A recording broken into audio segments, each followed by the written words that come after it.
for the masses. Headline edition, July 8, 1947. The Army Air Forces has announced that a flying disc has been found and is now in the possession of the Army. If the game is rigged, change the game. Game changer. I occasionally think how quickly our differences worldwide would vanish if we were facing an alien threat from outside this world. This is Fade to Black with your host, Jimmy Church, on the Game Changer Radio Network and KGRA, the Global Radio Alliance. I need your help to get to the year 1985. You're listening to Fade to Black with Jimmy Church on the Game Changer Network. Good evening. Fade to Black. Bespoke radio for the masses. Yeah. How you doing? It's Monday, June 25th, 2018.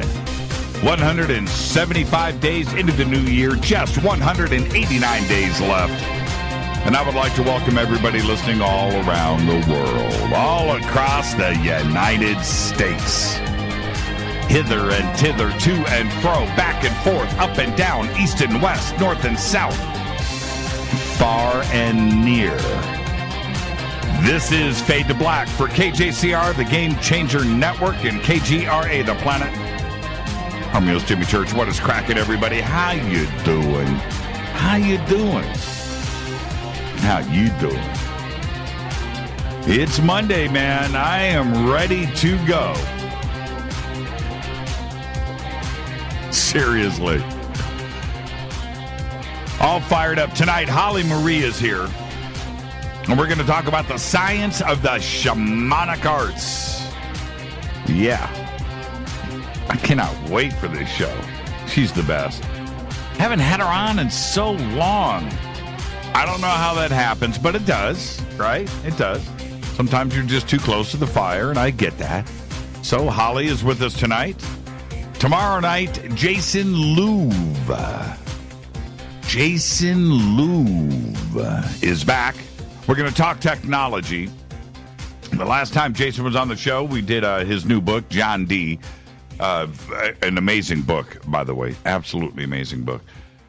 But and he's great when it comes to magic and all of that stuff. That's what he does, right? That's what Jason does. But Jason is also a writer, a columnist about technology. And he has worked for the biggest companies. He has worked on projects. He's worked on the future. He's worked on AI. He's done all of this and could still be doing it now, right? We'll find out about all of that tomorrow, where technology is today, how it is affecting our lives, and how it is going to affect our future. Everything. Robotics, AI, AR, right? Okay, so that's tomorrow night. You're not going to want to miss that show. Jason Louv tomorrow night. And then Wednesday night, I am introducing you to Tracy Garbutt. That's right. You're going to find out who Tracy is on Wednesday. And we are going to, with Tracy, now you can go read her bio. You can do that, right? You can do that. Very smart. You can look up her TEDx talk. Okay, you can check that out. But Tracy's going to be with us on Wednesday, and we are going to talk about experiencers, the researchers behind it. The research behind it, how she, in doing what she does, how she researches this and her own life's experiences when it comes to ET and other things. So that is Wednesday. That is going to be a true not to miss show on Wednesday. So we have got an amazing week lined up. And Thursday is another Fader night, and it'll be open lines all night long. There you go. Another amazing week on Fade to Black. Now, for those of you out there I can't say on this show right now what I want to say on the show. I can't because we're using YouTube for our live stream. They have the best streaming services out there. They really, really do. They've got streaming on lockdown, right? They own the internet. So I can't say what I want to say. But the article about what I want to say is posted over at OnStellar, onstellar.com, OnStellar.com. Spent the weekend with OnStellar. They were with us downtown at Disclosure Fest. Did you guys see all the pictures? I know that there was a lot of stuff that was posted online. We had an amazing time. Still don't have the official head count. I don't know if there ever will be, but my, what a weekend. And I don't know, 35, whatever you can pack into 35 acres and you go shoulder to shoulder and you just fill it up full of people, that's what that was. So I don't know. I have no idea. It was amazing, though. Absolutely amazing. So spent the weekend with OnStellar down there, and hello to everybody that went to Disclosure Fest and came out and hung out with us. It was just an amazing event. You know, and if you were there, you know exactly what I'm saying. It was just thousands and thousands and thousands of really, really cool awakened souls. Absolutely amazing. Somebody said, I was down there, and somebody said, man, this must be what Woodstock was like, right? A hippie fest. I said, I don't know if it's a hippie fest. And then I kind of had to back up, and I looked around and went, well, it's kind of hippie-ish. Man, it was so much fun. We just had a great time. So, OnStellar, OnStellar.com. Go and check out the article that I posted today. Big news about the FDA. Okay, so, and that's stuff that I'm not allowed to mention on the show because of Google. Yeah. And I went over to the Google AdSense banned products and names list. Oh, man. Go peep that out. That'll freak you out. To see what Google bans, but they're okay with, ISIS videos. Oh, man. But the stuff that they've got banned, some of it I agree with, but 99% of it there is just it's hysterical. It's all anti anything that's anti big pharma. They're all over it. Okay, OnStellar.com. Go register. Use my referral code Jimmy, JIMMY.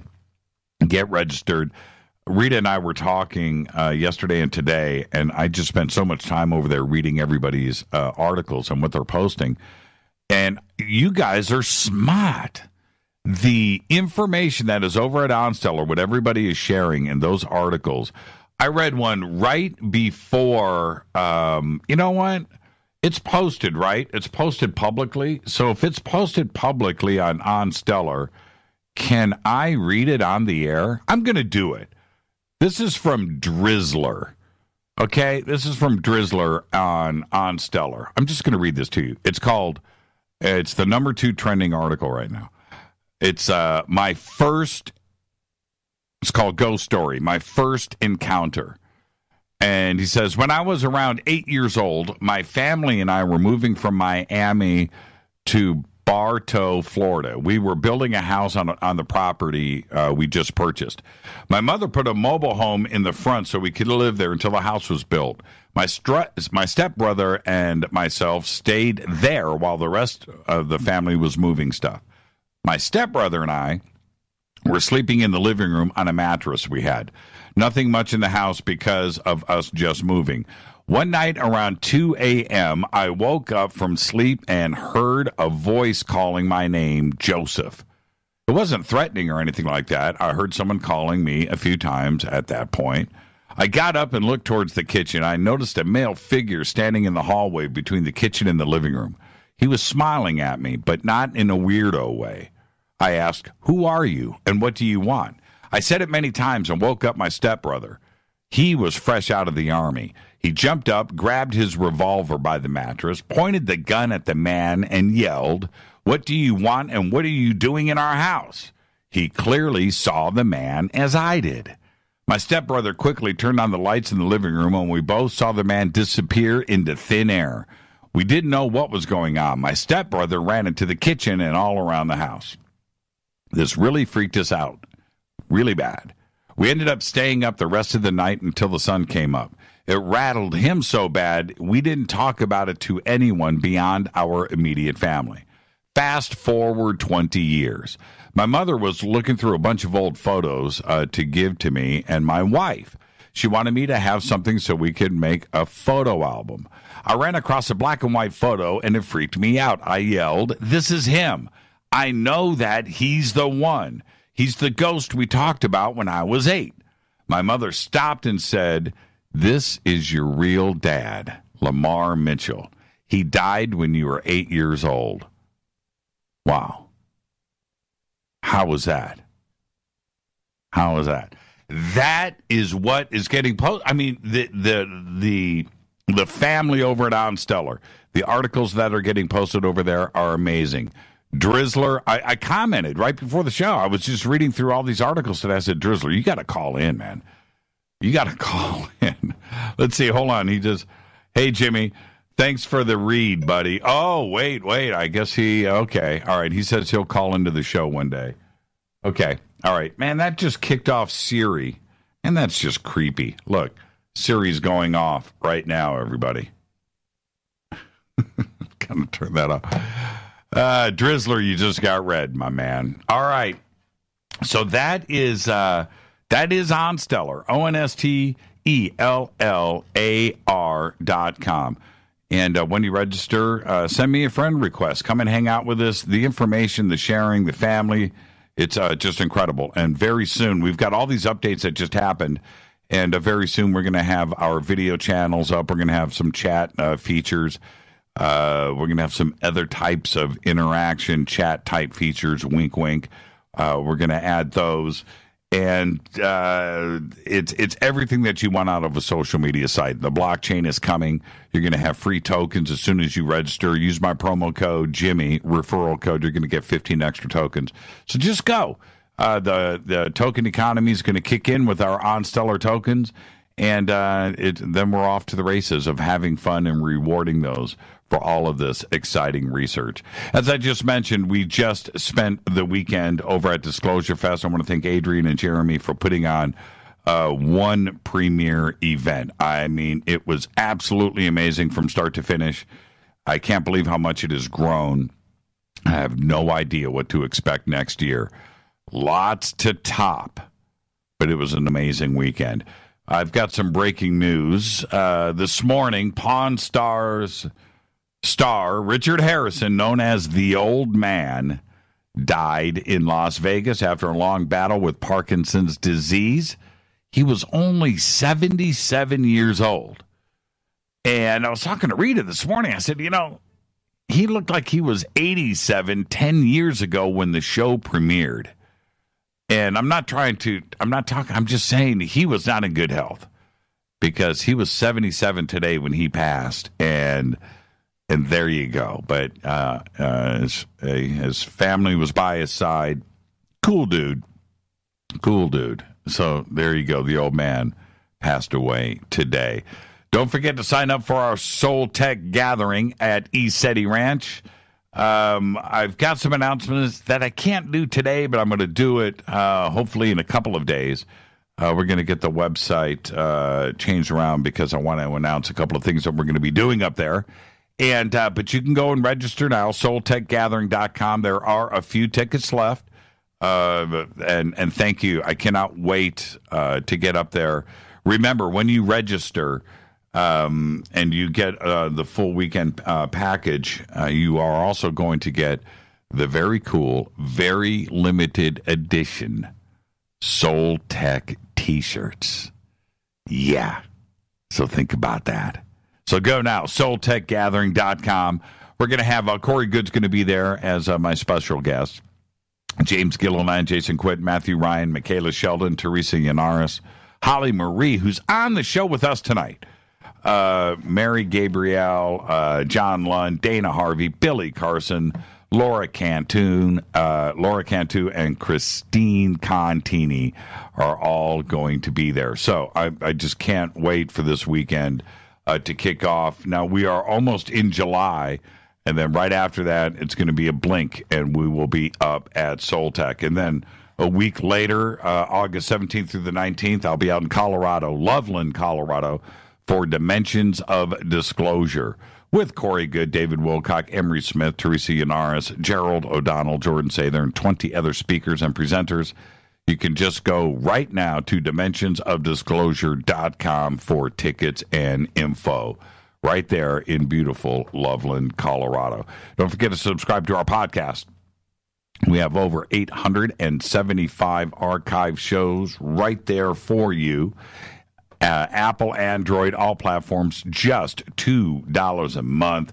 And all you have to do is click on our podcast banner, jimmychurchradio.com. You can also become a Fadernaut. And I wrote so many emails this weekend to brand new Fadernauts that have come over. So welcome, everybody. And if you're on the bunker cam right now, you got all of that going. What's going on? It's simple. Membership section, click. You can get, if you wish, commercial-free downloadable archives. You can get the bunker cam, and you get an email to me, a private email to me. And if you get the Game Changer, you'll also get that famous Fade to Black gear, the autographed hats, T-shirts, all that stuff. Become a member today over in our membership section on jimmychurchradio.com. And don't forget about all of our sponsors here. Life Change Tea, GetTheTea.com, River Moon Coffee, Ancient Life Oil, Sacred Skulls, New Mana Food Storage, and, of course, Bearing Optics. Let's get the show cracking. Yeah. Are you ready? Happy birthday today to Ricky Gervais. He's 57. Today, Carly Simon is 73. You're So Vain. You're So Vain came out in 1972. I was 9 years old. And I'm going to say this. Today, that song freaked me. It's such a great song, right? I'm 9 years old. I love my music. I could not wait. Had my little AM radio that had that little speaker, the earphone that only went in one ear. Remember the white thing, right? And I would listen to that, listen for that song. And it was just a great song. Boom, boom, boom, boom, right? That bass line. Boom, boom, boom, right? Okay. Now, today, when I read the actual lyrics to that song, I clearly didn't understand any of it when I was 9. Clouds in my coffee. I thought it was grounds in my coffee. Well, that's what you think, right? She made sure that a 9-year-old didn't understand any of it. There you go. Happy birthday, Carly Simon, 73 years old. Our dead guy's birthday today. Yeah, I knew this was coming too. Anthony Bourdain, 1956 to 2018, died at the age of 61. Chef and host of the food and culture shows No Reservations and Parts Unknown. He published his well-known book, Kitchen Confidential, Adventures in the Culinary Underbelly, back in 2000. And he left this planet just 2 short weeks ago on June 8th, 2018. Happy birthday, Bourdain. I know you're listening. All right. On this day in history, it's weird. 2009, the king of pop, Michael Jackson, dies at the age of 50. All right? So there you go. So let's perk this thing up. Let's perk it up a little bit. It's kind of a drag. On this day in history, OTD, 2009, the king of pop. No, that was a teaser. Back in 2015, John Brennan, while head of the CIA, had his AOL email account hacked by Kane Gamble, the 15-year-old leader of Crackers with Attitude. And that is your Fader Fact. 15 years old. I remember when that broke, when that story broke, and I read how Cain did it. I'm just going to say that the director of the CIA, for Cain to have hacked his account like he did, Brennan asked for it. That's all I got to say. Cain Gamble, 15 years old. Am I allowed to say that? Yeah, I guess so. It's public knowledge, right? He's 15 years old. Yeah, well, Cain Gamble, crackers with attitude. Tonight, Holly Marie is here. We're going to talk about the science of the shamanic arts. Tomorrow night, Jason Louv is back, and we're going to be talking technology all night tomorrow night. Wednesday night, Tracy Garbett is joining the show for the first time. Thursday is another Fader night. Open lines all night long. Now, man, I can't believe I can look at the studio clock and actually see it. Wow, incredible. Incredible. Here we go. If you think drones, also known as unmanned aerial vehicles, also known as UAVs, drones, are at the peak of their evolution, it's time to think again, because China is using the technology, wait for it, disguised as birds. That's right, buds. To spy on the Chinese, their own residents, their own towns, their own cities. And I'm not joking. Keep your seats. Buckle up, kids. Listen to this. We all know what the basic job of a drone is. It involves monitoring ground activity and conducting critical reconnaissance missions, maybe filming for a movie, sporting events, right? Now, most countries in the world are employing the technology to monitor their borders. We're doing it. Everybody's doing it, right? Okay? Sporting events right now, FIFA, the World Cup, all that, right? We know this. But right now, China, in order to ensure that they have success in spying on their own people, they want to make sure that they remain unseen. That's right. So what are they doing? They're building drone birds. That's right. Flapping wings. Drone birds. These engineers over in China are doing everything they can to make them stealth. Now, a report from the South China Morning Post, the SCMP, has revealed that China's government and military agencies have taken this unique approach. That's right. They've developed sneaky bird-like drones that monitor the activity of their own population living in different parts of the country. Launched by more than 30 Chinese agencies, police, secret forces, these robotic buds look like living, breathing birds. Birds from the surface of the earth.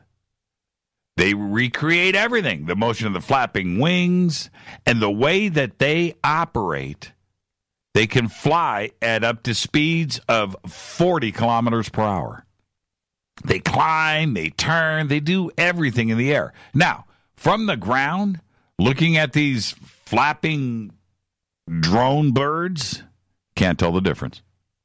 Cannot, and don't even think that you can, because you cannot.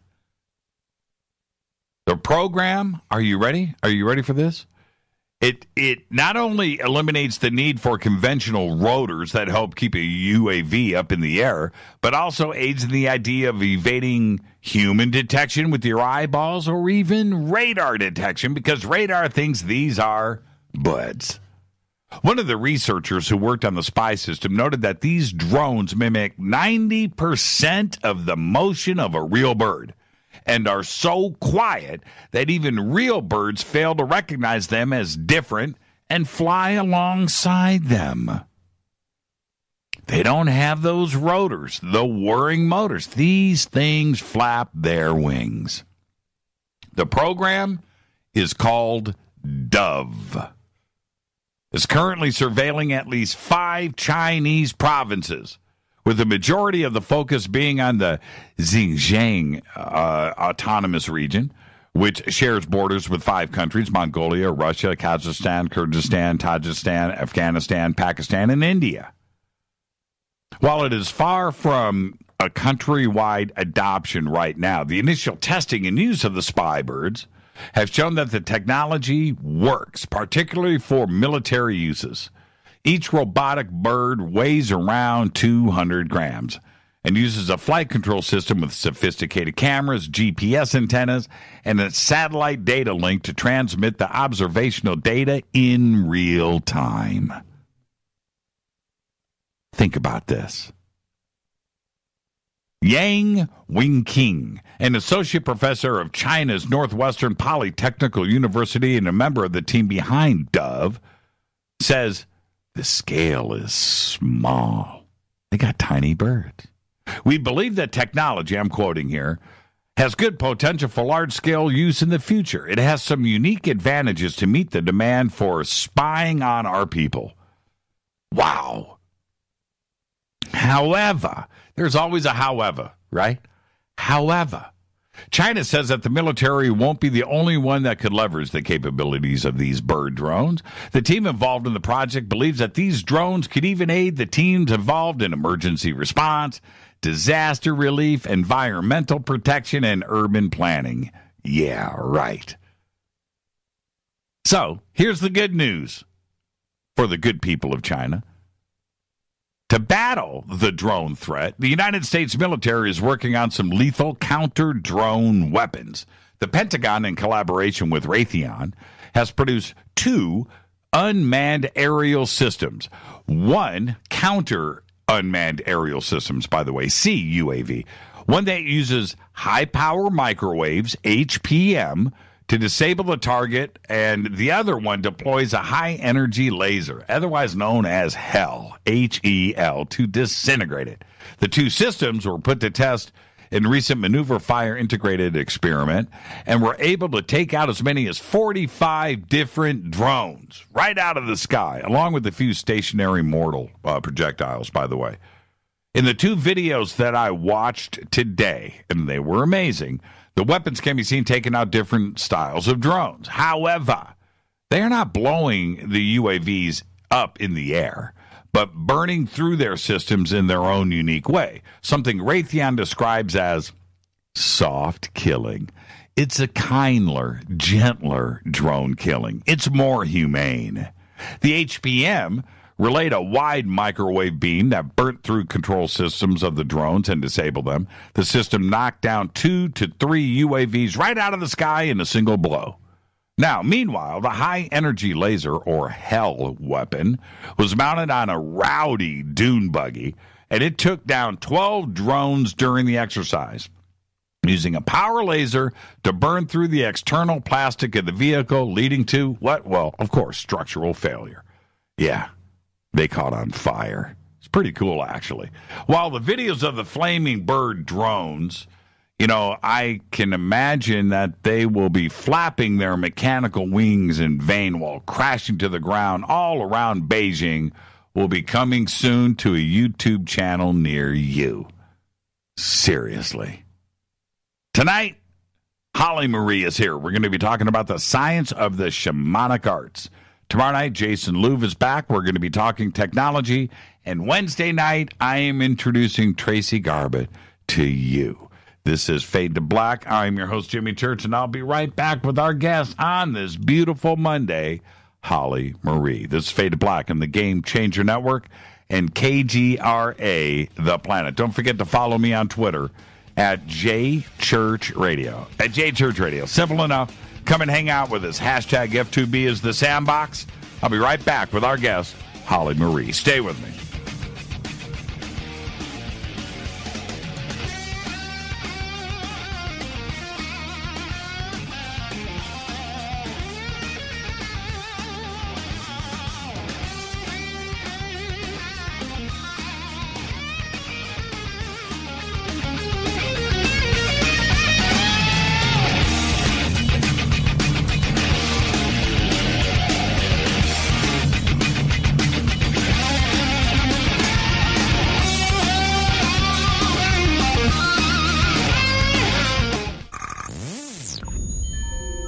You're listening to Jimmy Church, Fade to Black. Fade to Black will now pause for alien identification. The station that talks the net. KGRA Radio.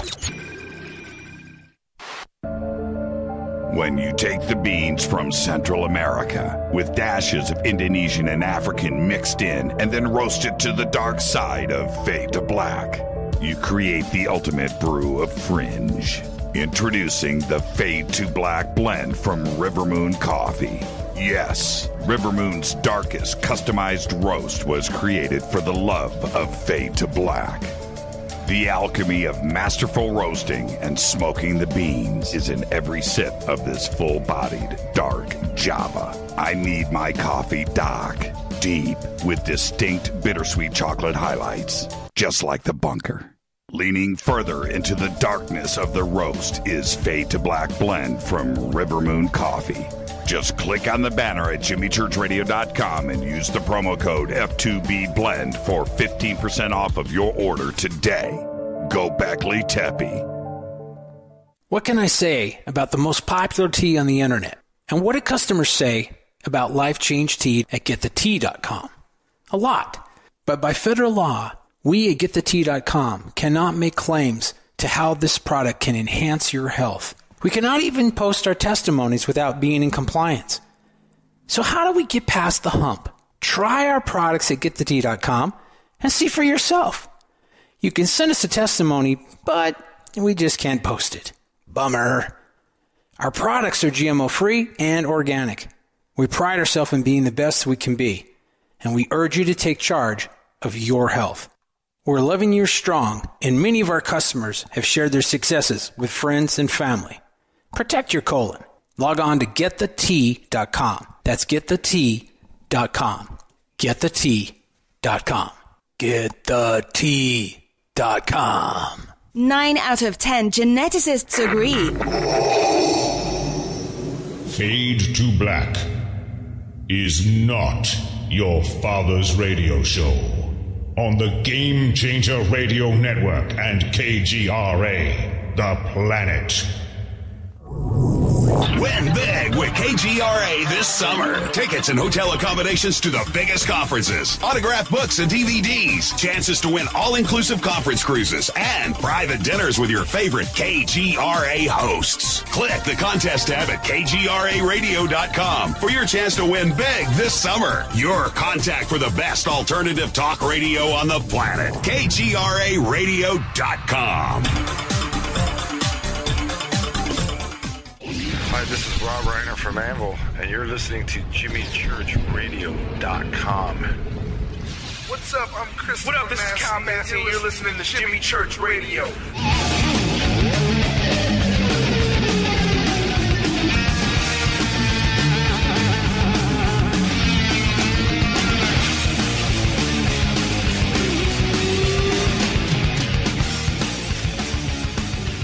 All right, welcome back. Happy Monday to you.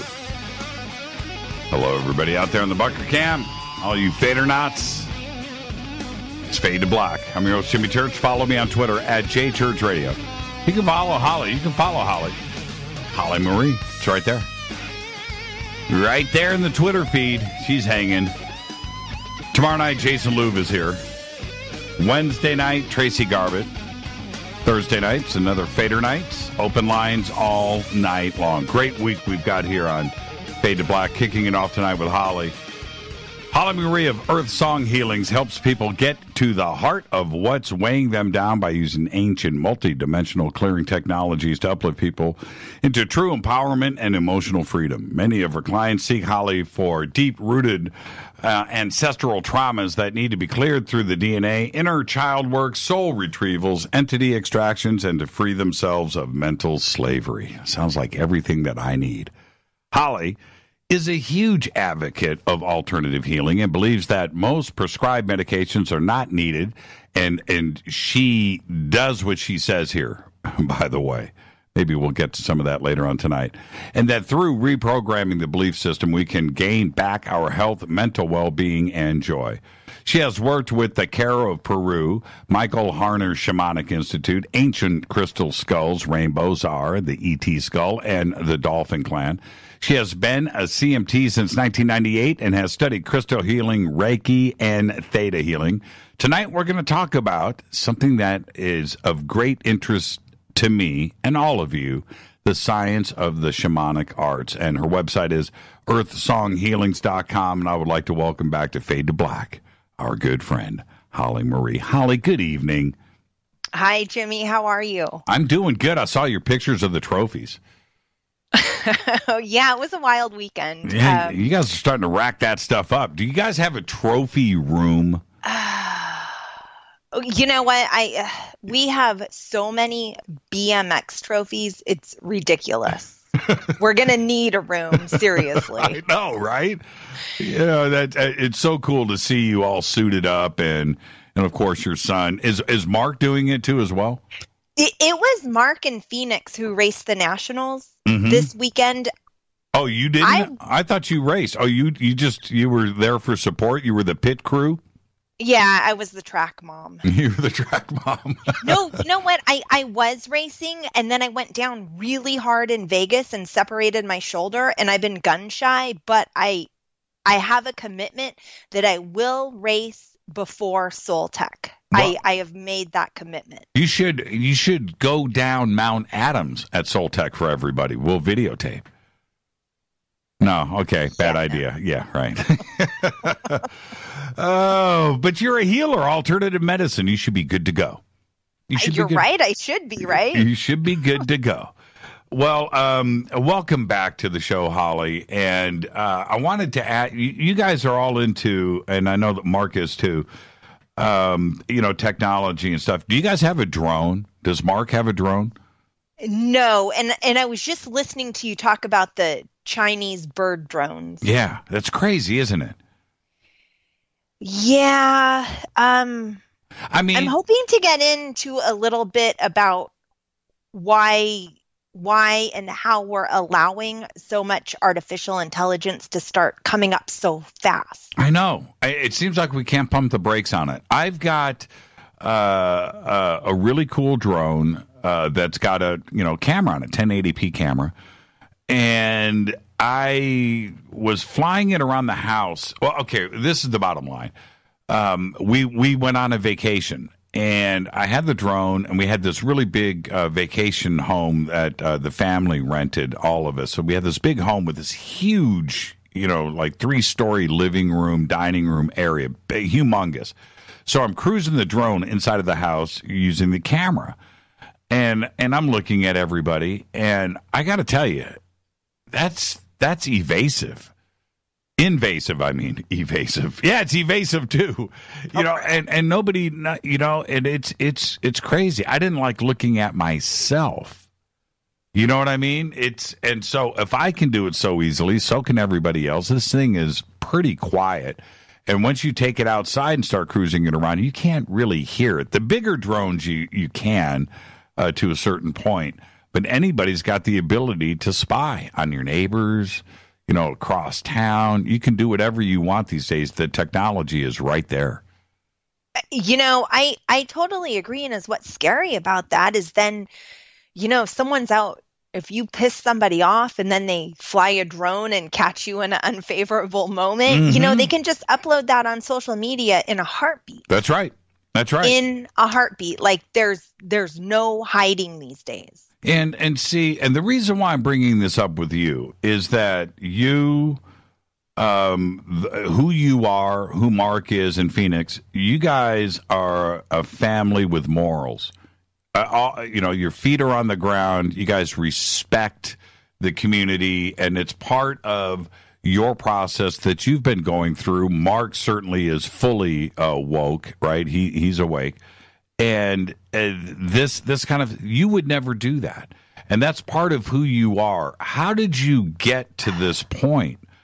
Take me back. I mean, were you ever void of character and morals?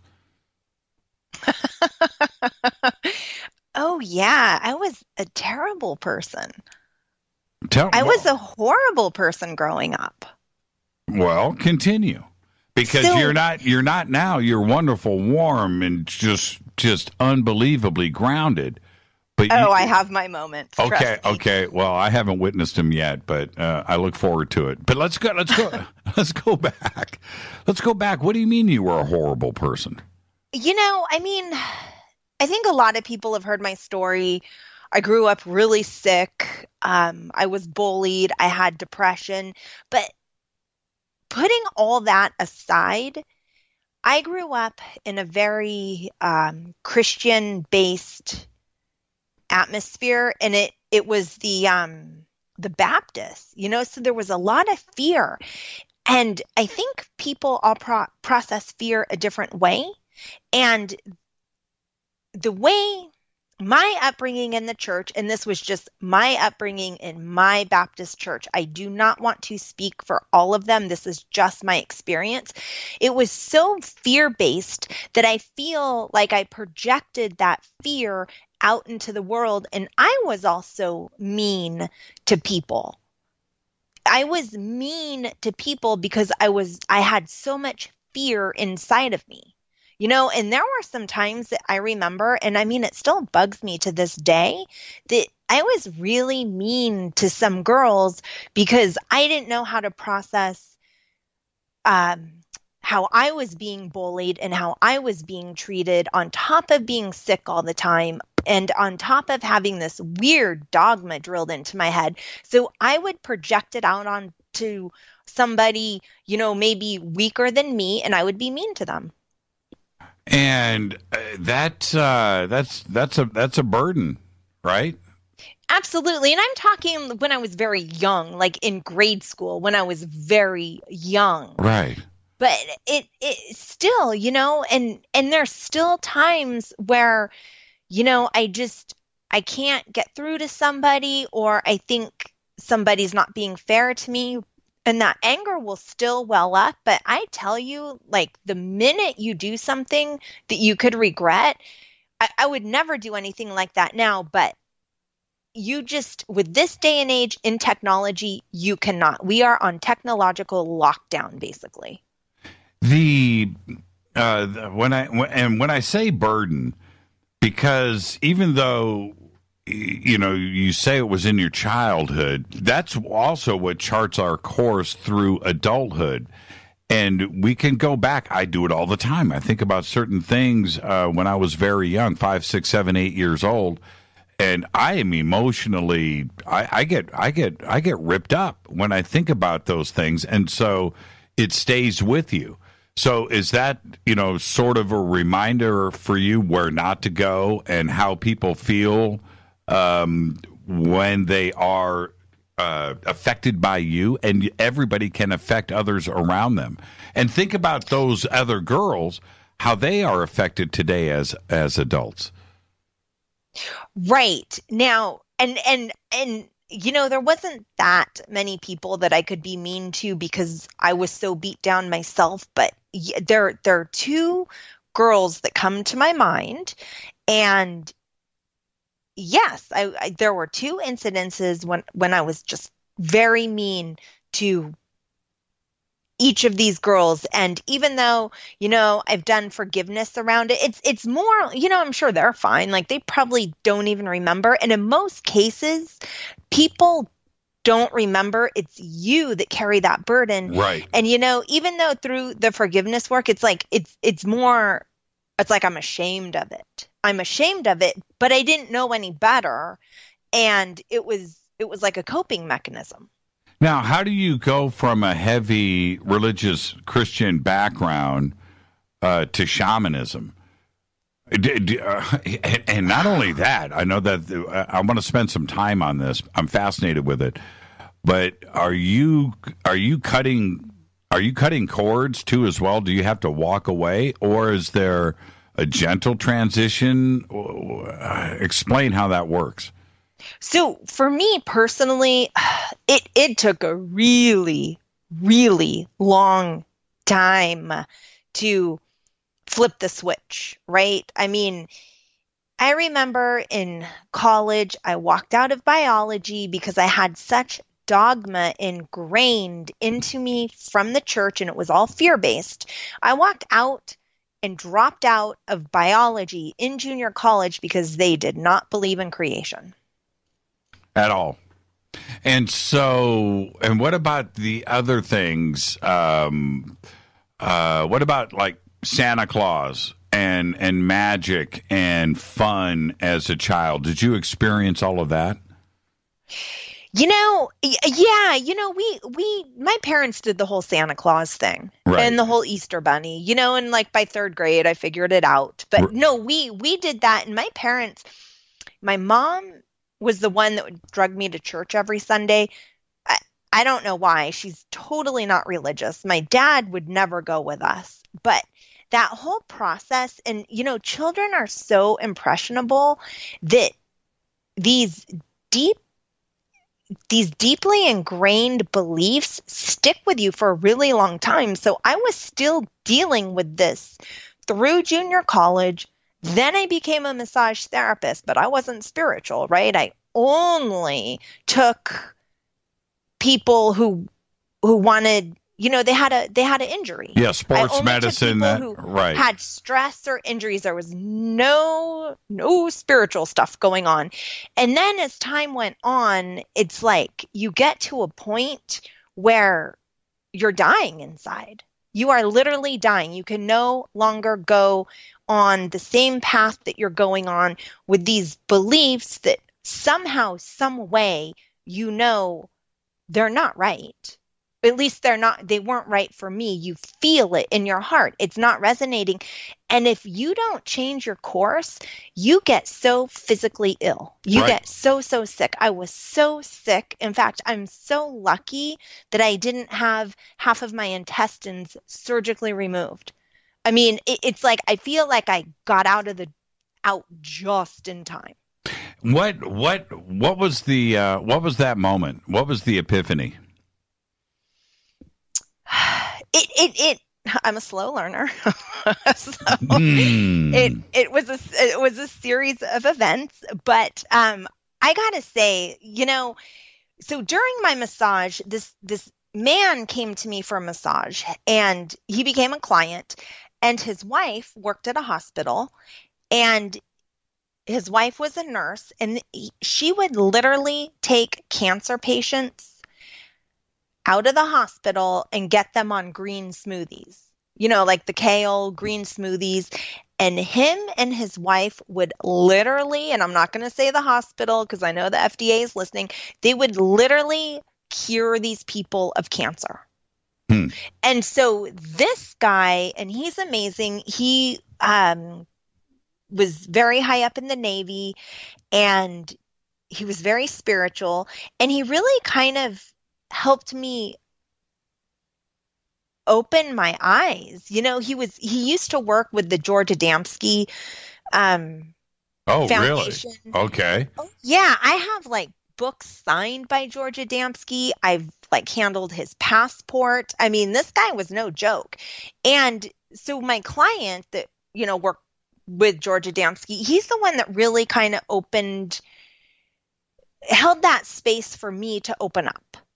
And then somehow I ended up my naturopath. I was going to a naturopath because I finally threw in the towel on Western medicine. And my naturopath was like, "Hey, I'm going to this healer in Brazil named John of God.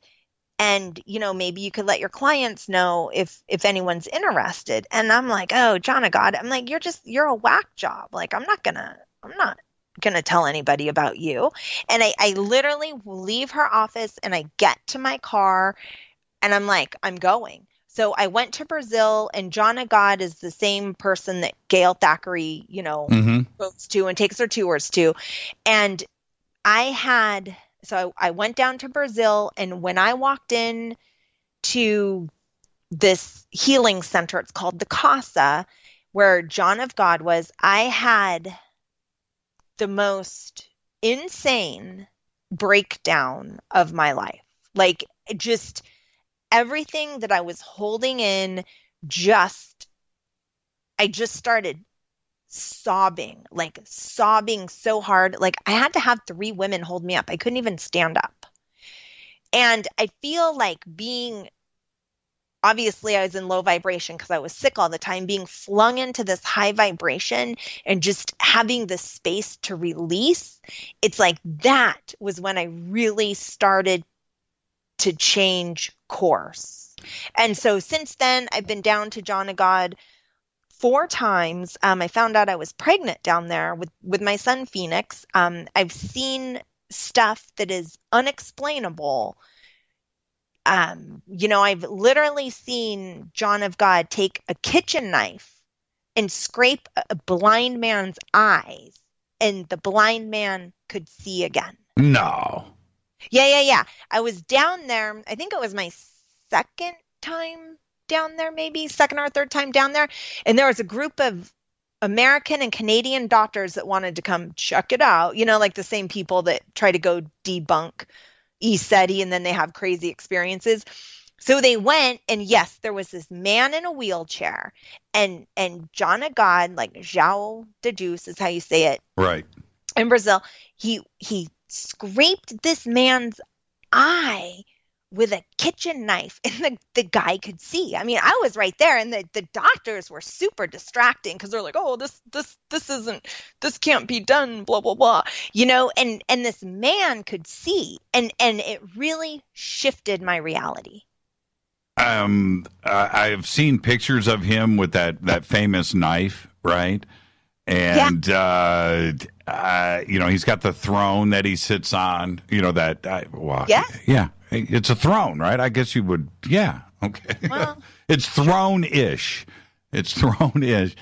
I've seen pictures of him and Gail over the years, and I know she makes many trips down there. Okay, so enough of John of God. I'm still on the skeptical side of John, but for you, this is part of your life's journey, right? Before this, you were not anywhere near something like this. And now you go to Brazil, you come back.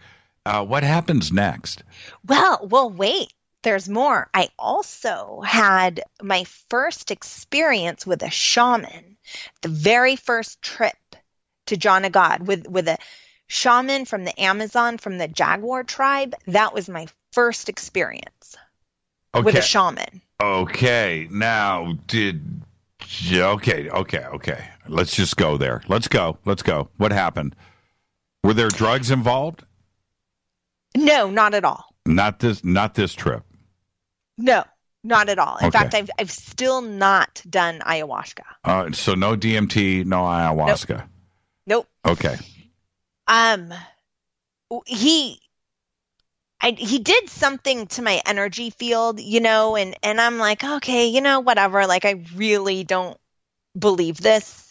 You just look like some dude that walked out of the jungle. I'm not, whatever. Mm-hmm. And then, but my eyes were closed, and I was standing, and I was in a shop, and the naturopath that I went down there with, she had seen him before. And so she's like, oh, do something to my friend. And whatever he did to my energy field, I just remember him like blowing behind me, but I could feel it. Not like you blow and you feel someone's breath like you're blowing out a candle. It wasn't like that. It was weird. I felt this blast of energy ripple through my whole entire body. It was amazing. And explain that. I mean, when you say ripple through your whole body, what do you mean? I just, like a wave of energy just came through me. Like, Did you see it too, as well? No, my eyes were closed. No. And well, I mean, yeah. Okay, yeah, your eyes are closed. What did you see while your eyes were closed? That's what I mean. Black. Anything? I'm just trying I'm wondering if there's anything near my experiences. That's all. I'm just trying to see if there's a similarity. No, I did not see anything. And remember, this was my very first experience, but what was impactful for me was just feeling that wave come through my body, just feeling it. So that, on top of like my whole John of God experience, really set me on the course. So you come back from Brazil. On the plane flight back, now you got time to reflect. What was going through your mind? I was tripping. Mm-hmm.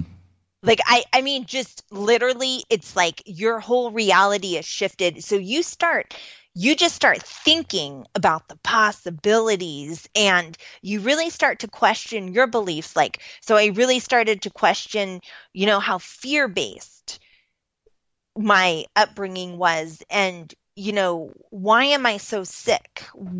Just everything about myself, I began to question. And even though I didn't see the blind man gain his eyesight on my very first trip, because they all compile, it's like everything that I did see, I think I saw a tumor get cut out of someone's arm on the first trip down there. But I begin to question everything about me. Like, why am I like this? Why do I have this? And it really set me on my path to realize that you can clear everything that you hold on to. Like, everything is energetic. If you have pain, there's energy to be cleared. Now, when you get back, what city were you living in? Concord, California. You're in Concord, of all places, right? Okay, so you go back to Concord, which is, for everybody listening, just a suburb of San Francisco. So you get back. Did you land at SFO? Yeah, you had to, right? I did. Yeah, you landed SFO, and you're in the madness of the United States again. What a contrast.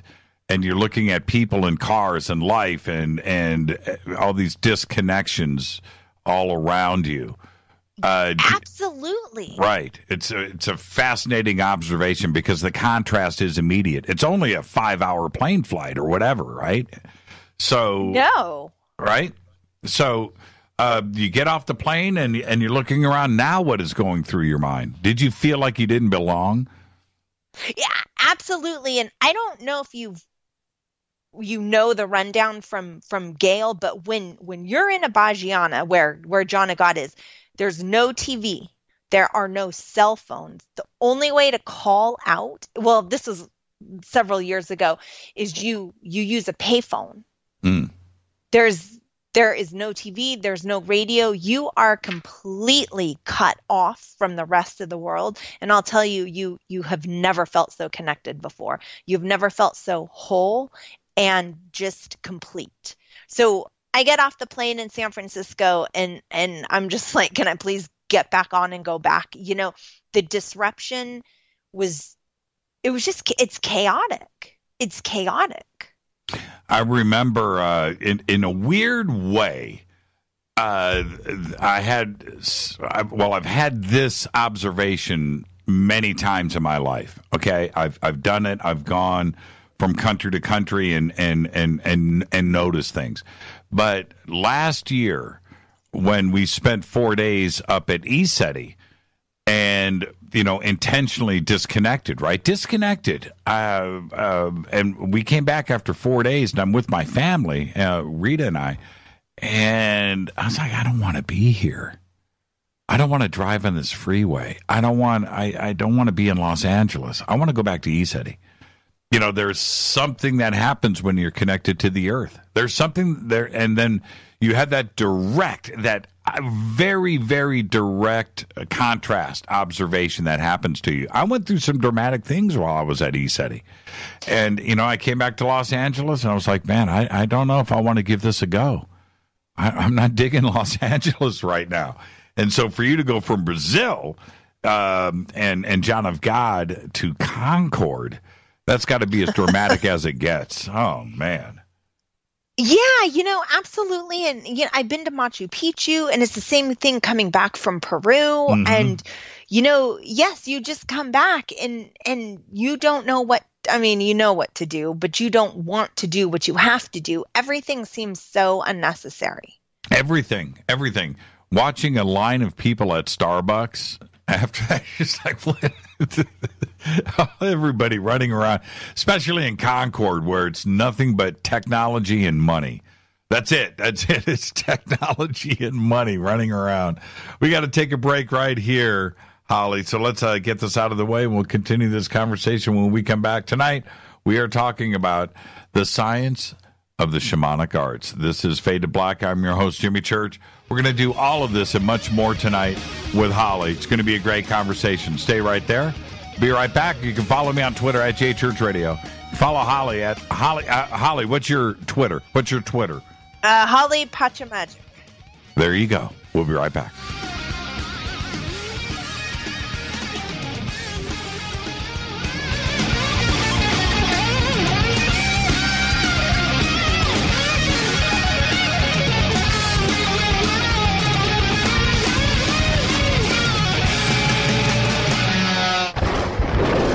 This is Fade to Black with Jimmy Church on the Game Changer Radio Network and KGRA, the Global Radio Alliance.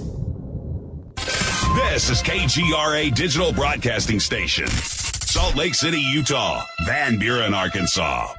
Does your basement or crawl space have a damp, musty smell? Well, watch out. That's a sign of too much moisture and not enough ventilation. And that can mean increased mold growth and the buildup of harmful toxins and gases. Don't bother with a dehumidifier. It just circulates the same unhealthy air. Now there's a better way to remove these dangers and odors. It's with the computerized Wave Moisture Control Unit that reduces moisture and expels pollutants. We replaced our old dehumidifier with the Wave unit, and in only 3 weeks, our basement is dry and the musty smell is gone. Wave units require no maintenance, no buckets of water or filters, and costs only pennies a day to run. Breathe better, live healthier with an affordable, no-maintenance Wave unit. Call 888-717-WAVE, 888-717-WAVE, or visit dryhealthyhome.com. Dryhealthyhome.com. Ride the wave. Wave Home Solutions for a healthy, comfortable home.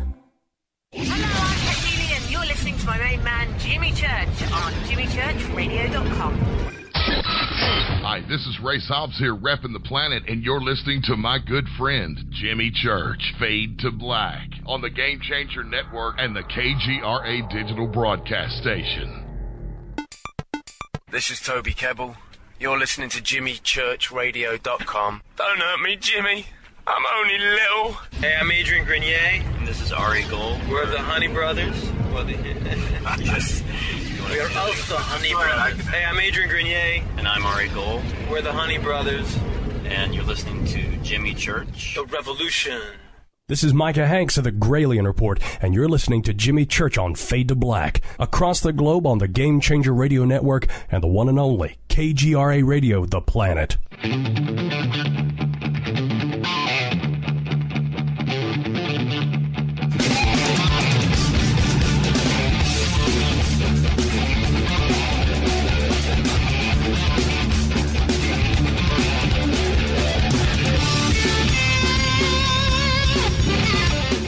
Welcome back, Fade to Black. I'm your host, Jimmy Church. Tonight, Holly Marie is here. We're talking about the science of the shamanic arts. Tomorrow night, Jason Louv is here to talk technology. Wednesday night, I'm going to introduce you to Tracy Garbutt. It's going to be an amazing week here. And, of course, Thursday night is open lines, Fader night, all night long. Now, Holly, let's continue this path on your shamanic journey because once you arrive back into Concord, San Francisco, how do you research this, and what happens next?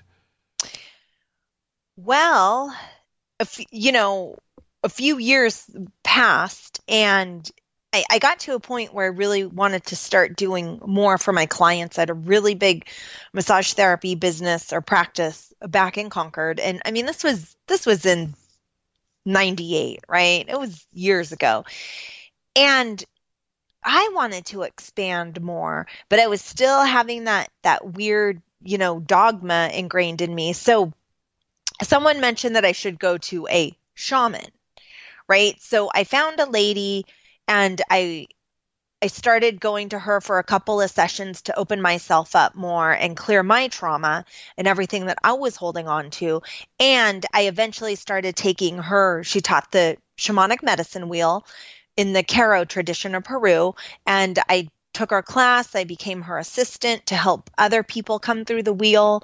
And that is how my journey continued, and is what really got me to the point of where I am now, though, is just constantly being able to look at what's going on and clear that peace within inside me. Well, let's talk. Well, let's stop right there. Let's talk about the Qero, who they are, and of course, we need to talk about the medicine wheel too as well. So, who are the Qero? So, the Qero are direct descendants of the Inca, who are direct descendants of Mu, the mother continent, or Lemuria, and they are not shaman; they are mystics. Shamanic cultures use psychotropic drugs. The Qero do not. They're mystics. But it's so hard to explain. They just get lumped in as shamans. And they are actually transmitting rites called a Musak Karpai, which is a direct energy transmission from the grand central sun, the center of our Milky Way, Alcyon. So the Qero were one of the only cultures that were never conquered, and they hid in the high Andes for 500 years before the Leica, or the spirit ones, told them that they needed to come down and start teaching the ones with round eyes, which that's us. Right. That's the white people. So they came out of hiding, and they began giving these Musak Karpais, which are the direct transmissions. And they began traveling around, spreading their knowledge, their secrets, and their information. And it is such an honor to sit with the Qero. I just came back from a reunion with the Qero, the Mayan, the Hopi, and a Tibetan monk. And this was invite only. It was not something that you could pay for online or even find online. It's like you either got the phone call or the email. And just to sit in such sacred ceremony and receive these transmissions and receive the wisdom from the Hopi and the Mayan and the Tibetan and the Qero is truly being connected. There's no computer screens. There's no whiteboards. It's just oral translation, fire ceremony, despacho, which is a prayer ceremony, and these transmissions giving. And it is so sacred. So the Qero are like third in line right from Lemuria. Wow. And these transmissions, I want to hear more about this. What are they of? So it's a direct. Okay, so I've gotten a couple different ones, but the Musak Karpai that I just received was, and everything's conveyed. Nothing is solid. So the transmission I received was like unconditional love, but utilizing the will of it. And so right under your belly button, it's not a chakra. It's a different opening in the energy field. It's called a couscous, and it's energetic opening right under your navel. And it has every tiny little energetic thread connected to any experience you've ever had in your life from birth to the present. So these couscous is where the Musak Karpai transmission is coming in. It's creating another link between you and the grand central sun, but then it's also coming down through your crown to transmit whatever Karpai it is. So mine was, like unconditional love with will. How long? Take me through this a little bit, Holly. Are you sitting? Are you laying down? You're sitting. So I'm sitting, and the correct name for a Qero healer is a Pakos, P-O-Q-O-S. It's a Pakos. So I'm sitting in front of the Pakos, right? The shaman for Right. The Pacos. I'm with you. And he has his mesa, his medicine bundle, and and your eyes are closed. You're not allowed to look. But he is doing his prayer or his transmission however he does it, but my eyes are closed. And he'll place his hand right under your navel and on your heart and on your crown, and then he'll take his mesa, his medicine bundle, and he'll kind of hit you with it. I mean, he'll kind of allow the transmission to come in through his medicine bundle, on your right shoulder, your head, and your left shoulder. So you're really getting the energy from his mesa coming into your luminous energy field as well. And then he's pulling in the transmission from the Grand Central Sun right to your cuscus. And then you have to feed the seeds, which is what he transmitted, for 3 moon cycles. So you're feeding the seeds with not the flame of the fire, but the carbon energy, the carbon imprint of the flame. So you're scooping it with your hand, then you're placing that over your heart, that's where you feed the seed. And the transmissions, are they coming from... Where are they coming from? Another world? Another dimension? Another... is it a god? Where are the transmissions coming from? Inti Tai Tai, the Grand Central Sun, just from Alcyone, the Grand Central Sun of the Milky Way, and they're just pulling that energy down and transmitting it. And this is fascinating to me. I want to go right back to where we are right now, but let me ask you this. You've watched others receive transmissions, right, with the Pacos? Kinda. You're not allowed to, but I peeked. See, I ask the right questions, don't I? Okay, so you kind of know what's going on around you. Okay, so now let's go back. Now your eyes are closed. You're getting thumped with the medicine bag, right? Yes. Pacos is doing his thing. Touching your belly below your navel. What is happening to you at that point physically? And when the transmission comes in, do you feel it through your stomach, or is it body, or is it mind? Is it your brain? I feel it coming down through my crown chakra and into my heart, and it's just like this wave of unconditional love. I'm sure everybody has a different experience. I'm sure some people are seeing colors. My experience is it's like a whoosh of unconditional love. Like you literally feel this energy from the Grand Central Sun coming in all the way down through your body, all the way down, to your feet. And your feet are on a mastana, which is a birthing cloth or a ceremonial cloth that's hand woven by the Qero. So now that is anchoring your energy into the earth with whatever symbology is on that mastana. So there is a lot going on, but I feel like a big wave of energy come through me, and it's a trip. I mean, when you're done, for me, it's almost like you want to drunk dial people and tell them how much you love them. Right. Right.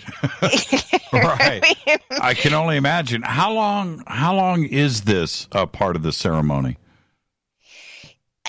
The actual transmission itself is maybe only 3 minutes, but when you go to an event like this, I mean, they're fairly small, but there might be 100 people. So it's like a long time to shuffle through the line, but the actual transmission is maybe like 3 minutes. How long does it, okay, so it's actually 3 minutes, but how long does it feel? Oh, man. I know it's hard to judge time. It's timeless. Yeah, it is. It is. It's timeless. It's timeless. It's like you're in pure connection. How do you? Well, I'm glad you said. I was going to say, what was it like when you disconnected? the connection stays with you for a long time. I mean, it's a trip. Like, the connection stays with you for a very long time. But that's when I was still in Shasta. And then, man, once you get back up to your home, it's just, it's hard to hold that vibration. So now, yeah, right, exactly. When you open your eyes, do you know where you are? I do, yes. Okay. I do. I mean, I feel a wave of unconditional love and heart opening, but I'm still present. I'm still in this dimension. Is it possible after that, let's say a couple of days later, now you're in a restaurant and you order some food and the food comes to the table and it's not what you ordered? You can't get angry, can you? No, absolutely not. Right.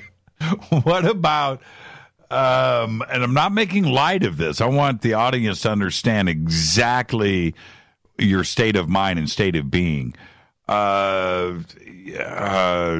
Traffic, right? Or anything like that. You don't get angry. Yes, it's like, I mean, road rage or arguments. You're now in you're a complete different state of being.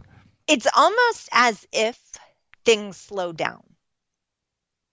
It's as if things just slow down, right? So everyone's on this verge of speeding up, and now we're going to go to 5G, and everyone is trying to get this massive input, and it's like you get totally removed out of that, and you're just able to slow down. And actually, when you're in such a state of constant input, your mind shuts down and you're actually more vulnerable to suggestive programming. So you want to be slower, so you're more conscious of what's going on around you. Once you overload your brain, you're way more, I mean, it's just hypnotherapy. It's hypnotherapy knowledge. Your mind shuts down and you are more suggestive to subliminal programming. Right, which happens all around us. Yes, absolutely. So, coming out of this whole experience, this whole gathering, it was the gathering of the Grand Central Sun. Coming out of that, I mean, I've really tried to stay in that vibration, but it takes conscious effort. You have to know when to turn off the TV, you need to know when to do things. You need to know when to step back, and it keeps you grounded. And it also keeps you more aware. Because I can tell you there's so much information right now that if I was to sit in and just like gather up all this information all day, it would begin to break down, I feel like, my own intuition, where instead of just taking some information in and allowing it to contemplate and allowing my higher self to digest it and process it, I feel like you have a more grounded sense moving forward. Now, and when you gather this from the Qero, who are, like you said, they're mystics. There's, the ayahuasca side of it, the psychoacoustic drugs like you were just referring to. That's not what the Qero are about, but the shamans are. Do they work together? I'm not, to be honest, I don't really know how that works. I know that in Peru, and I've been to Peru, Machu Picchu, but it was before I really started to study with the Qero. I know that the shamans go to the Qero or the Pacos for initiation. Right. So the Pacos is above the shaman. Got it. So they're the teachers? Are they teaching the shamans? Yeah, they're conveying information. They're not teachers, because now you're an ego and you're labeling, but they convey information. Okay. Well, I guess would the shamans look at the Qero as the information, the teachers? Yes. They would. Yes. And so there is a pecking order here. There's a pecking order for sure. So now, so I'm glad you brought that up, because if I was to come on the air and be like, okay, I'm going to give you a musak karpai, run. That's so fraudulent. Only a Pacos can give a karpai. If any Westerner is claiming to give a karpai, they can only be transmitted by the bloodline of the Qero. Now, I just started teaching the shamanic medicine wheel, and I give the Moonai key rights, which is Moonai is unconditional love. I can give these rights per direction of the wheel. It's okay to get a Moonai key right from a Westerner, but you cannot get a karpai. Now let's talk about the wheel. What is it? Okay, so many North American traditions of the wheel, you're going through the 4 directions. So many North American traditions start in the east or the north. Since I studied under the Peruvian tradition, we start in the south. And is what we do is we go through each direction. So we'll go south, west, north, east. And you create a relationship with the archetypes. So the south is all about the serpent energy and the fire, and it's about shedding the old stories and becoming accountable. It's about healing the inner child. As you progress through the wheel, now, the west. Wait, hold on. Is the wheel on an 8.5 by 11 piece of paper, or is it ginormous out in a field? Oh, no, it is. Okay, so it's different from a medicine wheel on land. Right. So I'm sorry. So this is like the training. I want the audience to understand what you're referring to here. I don't want them to be confused. Okay, so it's not a literal wheel or a literal labyrinth or medicine wheel on the ground. When you take the journey through the medicine wheel, when somebody is conveying the teachings, you are doing their classes. They're right. classes. And right. You start in the south, you end in the east. Mm-hmm. Okay, so back to your wheel. So the thing really about the wheel is what it really is getting to know yourself on the deepest level possible.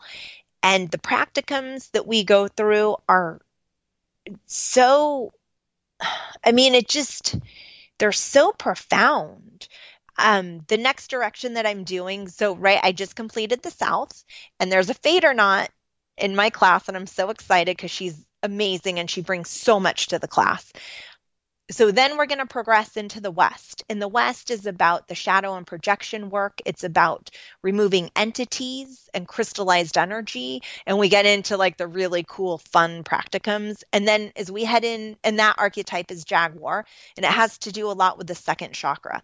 Then we move into the third, which is the North. And that direction is the hummingbird. And it's the solar plexus, our power center. And it's about stepping into infinite possibilities and stepping into the unknown without fear. And this is where we really get into the past lives and how our past lives are playing out in our present. And it also has to do with how we carry so much trauma from our ancestors, and it still plays out in our life. Like heart disease. Every time someone comes to me with an ailment, it's like we trace it back. Well, who in your family had, we'll say, heart disease? And then what happened? Oh, they were abandoned, or they were divorced, or whatever.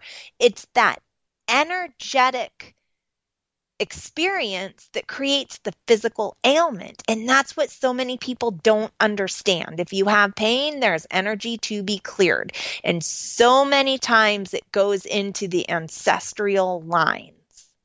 And then moving out of the north, we go into the east, which is the heart.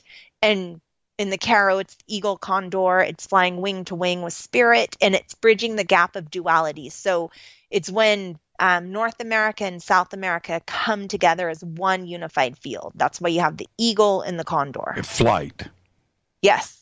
Flight. Yeah. So it's really deep. And, I have to tell you, I was super afraid to teach this.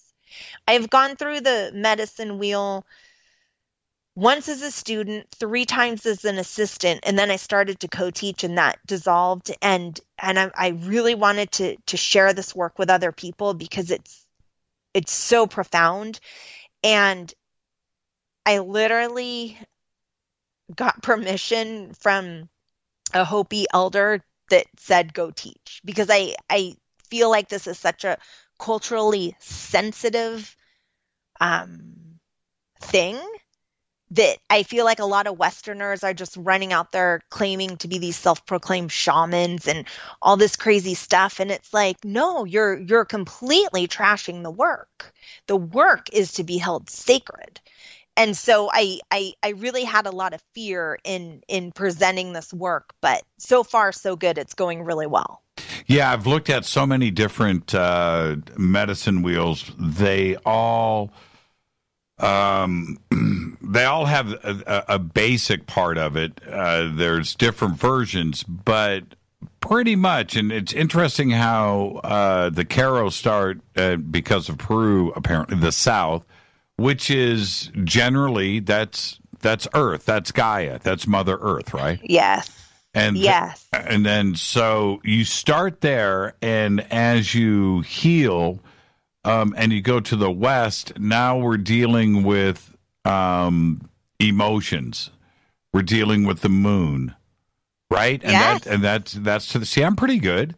You're great. But I just find it fascinating. And then the North, which you just described, which is, spirit, and you heal there, and then head to the East, which is flight.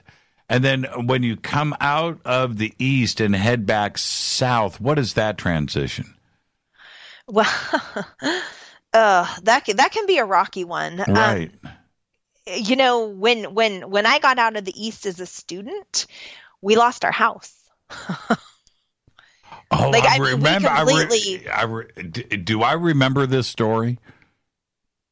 I don't know. I don't know if I've told it. Okay. But we Mark and I took the wheel together, and we got out of the East, and we lost our house.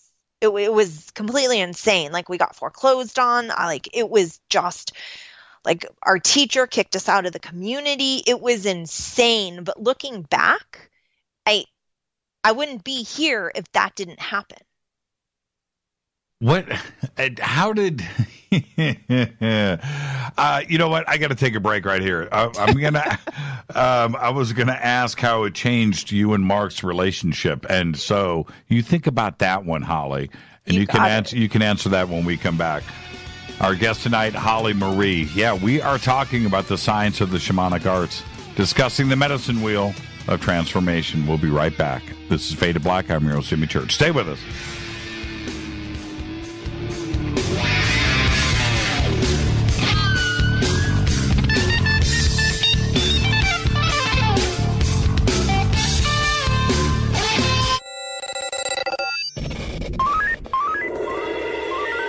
Way out here, we listen to Jimmy Church. You're listening to Fade to Black. Always on the edge of the hottest alternative talk. Jimmy Church with Fade to Black. KGRARadio.com. ¿Qué tal, mis amigos? Yo soy Mario Carson, el tiburón, y los invito para que escuchen a mi buen amigo Jimmy Church Radio. ¡Claro que sí!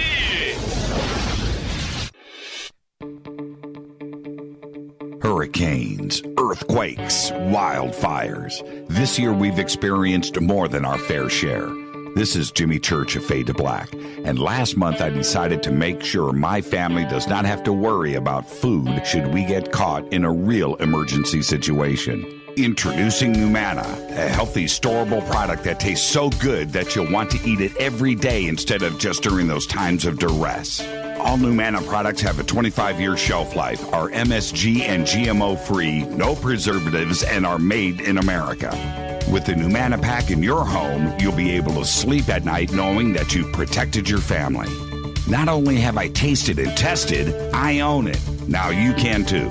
Just click on the Numana banner on JimmyChurchRadio.com and use the promo code Jimmy when you order. In addition to a discount, we'll send you an autographed Fade to Black t-shirt. Seriously, go Beckley Tappy. Do you worry a lot? Whether you're a college student, busy professional, parent, or grandparent, ongoing stress and elevated levels of the stress hormone cortisol can rob your memory, your health, and your future. Now you can combat the effects of stress and anxiety while improving your memory and recall at the same time with the dietary supplement Calm and Clever. Studies show that the ingredients in Calm and Clever reduce cortisol by as much as 30% in 1 to 2 weeks. Call 1-800-758-8746 or calmandclever.com. You listen to us, and we listen to you. And so does the CIA. KGRARadio.com. You are listening to Fade to Black with Jimmy Church on the Game Changer Network. Oi, oi, I'm Reese Evans. You're listening to Jimmy Church. This is Revolution. The revolution will not be televised. The revolution is on radio. Ciao.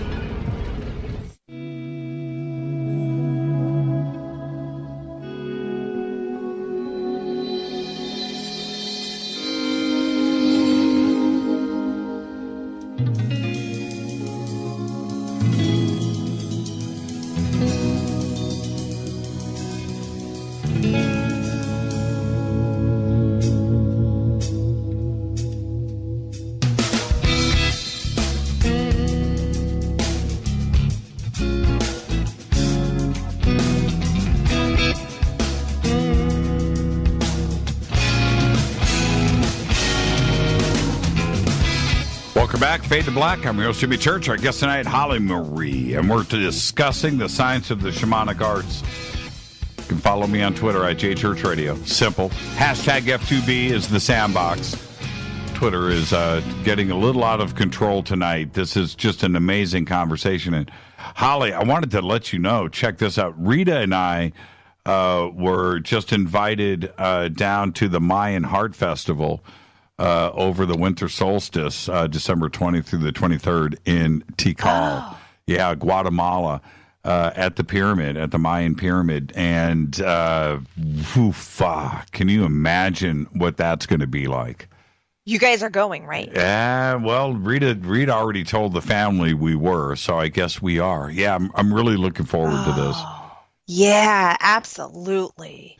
There's another part of this that I want to get into, which is the entire experience of going through these rituals and the medicine wheel and how it changes your personal life. And for you, you went through this with Mark.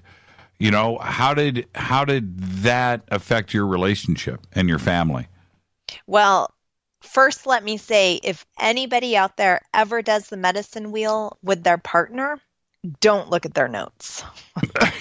Yeah. Do not look at their notes. You know, it was really funny. The medicine wheel deals a lot with ego. And I've always suffered, and I'm getting to the part about Mark and I've always suffered with a lot of chronic pain. I have a lot of injuries, and I just have a lot of pain. And I remember when the South came, and everybody around me is having these aha moments, and they're crying, and they're really getting into it. And I'm sitting there going, you know, I don't even have any physical pain. I don't need this. Like, I don't have any pain. I'm fine.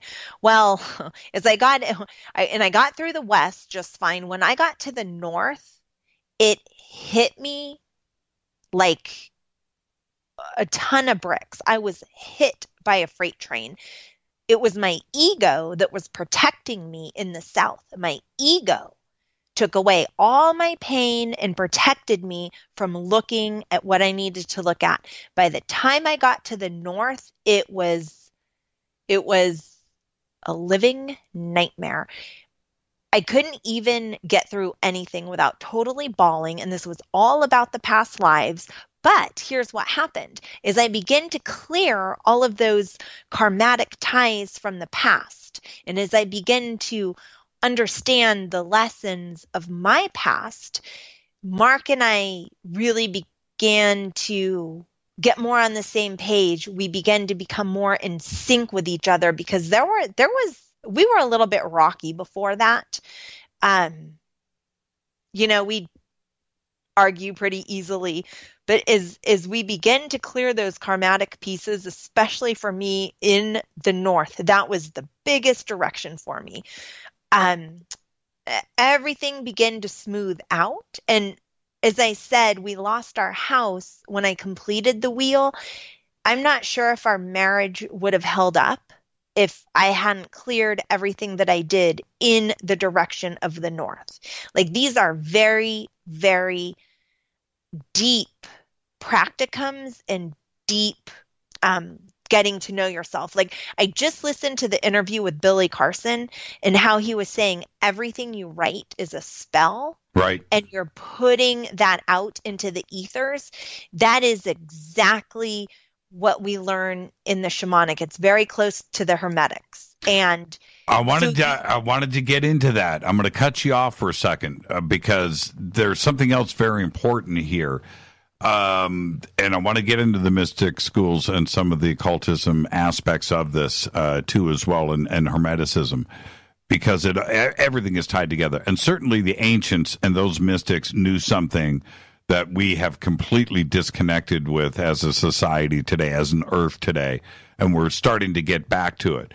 That being said, writing, I'm glad you brought that up. Words, both spoken and written, affect our bodies, right? And the effect on our bodies are 90% water, and you start to affect the chemical reactions in your own body through your thoughts and your words and the things that you write down. Those are spells. They're there forever, and they affect you and they affect the ones around you.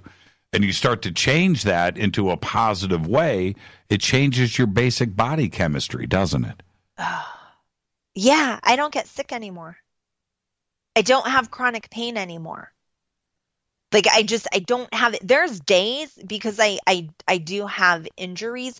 There are days that are more difficult, or, once in a while, I'll just have a day where I'm just really in pain, but it is decreased literally by 95%.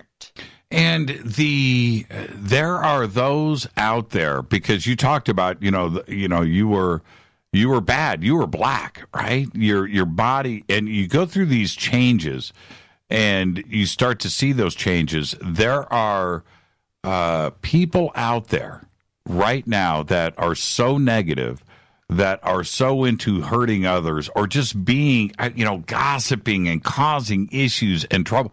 They're burnt right inside. They're like a lump of coal, and their whole body chemistry is just negative. And you need to go through those transitions. They're chronically sick. They're chronically ill because they're toasted on the inside, aren't they? Well, yes, absolutely. But I also, there's those people, but then there's the group of people that really raise a red flag for me. And those are the people who are on the spiritual path, but, and I want to word this correctly because I have really strong feelings for it that aren't that popular, but there's this whole aspect to spirituality that undermines doing the real work. It's like you can't just get a past life reading without clearing the chakra that it's affecting. Or you can't just, call on an angel and surround yourself with gold light and expect things to shift. Like you have, in my experience and through the shamanic, you have got to look at the root cause of the problem. Like, are you getting dumped, every time you try to date because your great-great-grandmother was a prostitute, which are real issues I've had to deal with in my practice. This is real.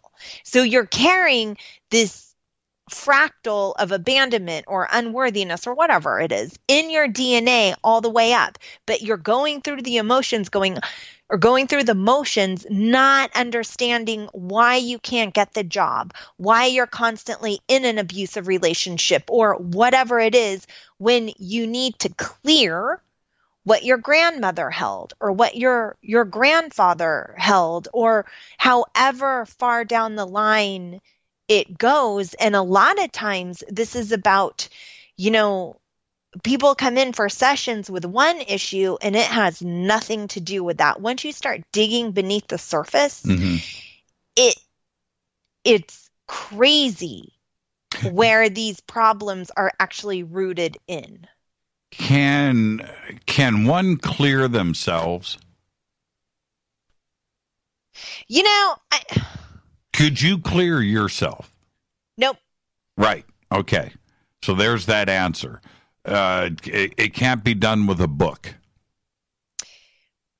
Well, I'm writing a workbook that takes you through several journeys, and I believe that you can do a fair amount of work on yourself. I also believe that reading does activate certain triggers in you to help you have a healthy response to doing your own work. I do believe that you can do a fair amount of work on yourself, but even for me, no, I still go to healers. Like when I run into a block that I can't figure out, I know that my ego won't let me see it. It's protecting me from actually looking at it. So no, I'll go to a healer. Yeah, Mark's in trouble. You understand him. No, I don't actually. Okay, so now, and I find that very interesting because I agree with you. There are some out there that are on the path, right? They feel that they're on the path. They've done, but there isn't anything instant, and it isn't any one thing. And they still wonder why things are going wrong. I'm totally with you on that. Now let's go back to the Hermeticism side of this and some of the mystic schools and some of the occultism from the past. Do you think, because you brought up Mu, and I find that with the Qero, that's a really fascinating, which I didn't know, by the way. I learned something tonight. And when we go back to ancient Egypt, and then of course Thoth and Hermeticism and the things that came out of Alexandria, we back up off of that, and everything transitions back to Mu and Lemuria and Thoth. Is that where everything originated from, and then eventually went to the Qero? I don't know, but I do have a theory. So my research on Lemuria, or the continent of Mu, they had 400,000 years to develop their culture, and then the continents begin to shift out. So they had time to migrate. From what I've studied, they had time to migrate out. And I believe that that's why so many cultures all have this thread woven, this common thread woven in between it. I believe they all come from the teachings of Mu. I believe that's where the shamanic really stemmed out from. And even if you sit with the Hopi, and you can't find this online, you have to sit with the Hopi, they will tell you that they actually are from Tibet and that they migrated over the Bering Straits. So there has been so much migration, and I believe that's where it came from. I've also had a table tipping session from James Gilliland, which I highly recommend, is amazing. And then a reading from Michaela Sheldon, and they both cross-reference that I had a lot of Lemurian energy in me, and that's why I'm so closely tied to the shamanic, because it's just so earthy. It's the oldest thing out there.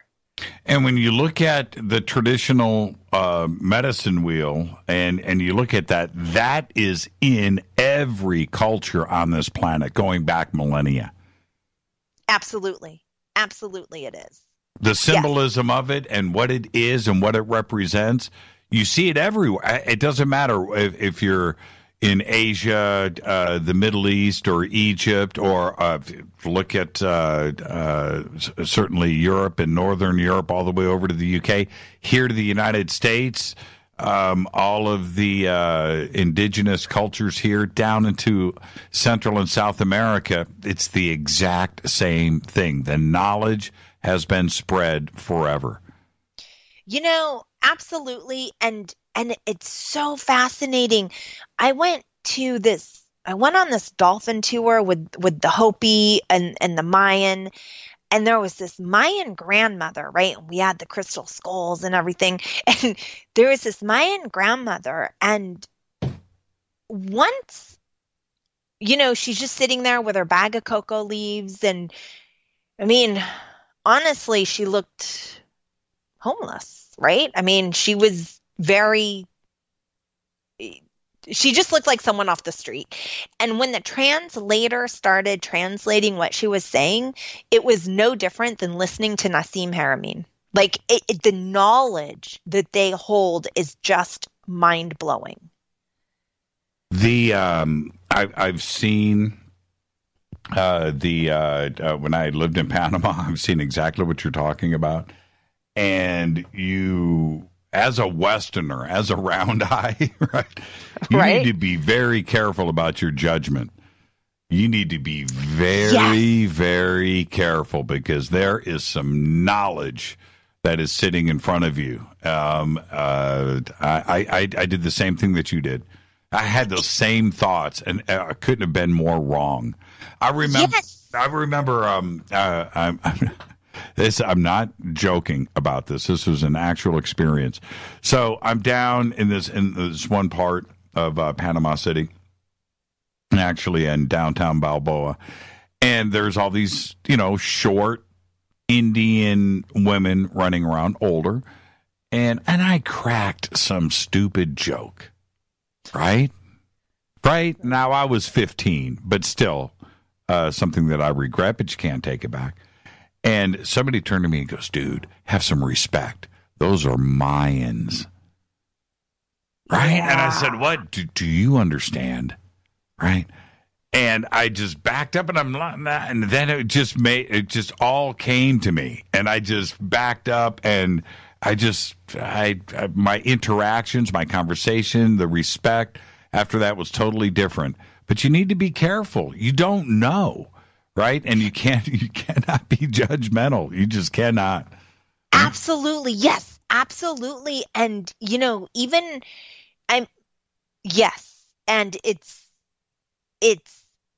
feel like people do it out of a place of innocence in the Western culture. Like, we do it out of a place of innocence. And I firmly believe that. But you are so right, man. It's like, you do not know.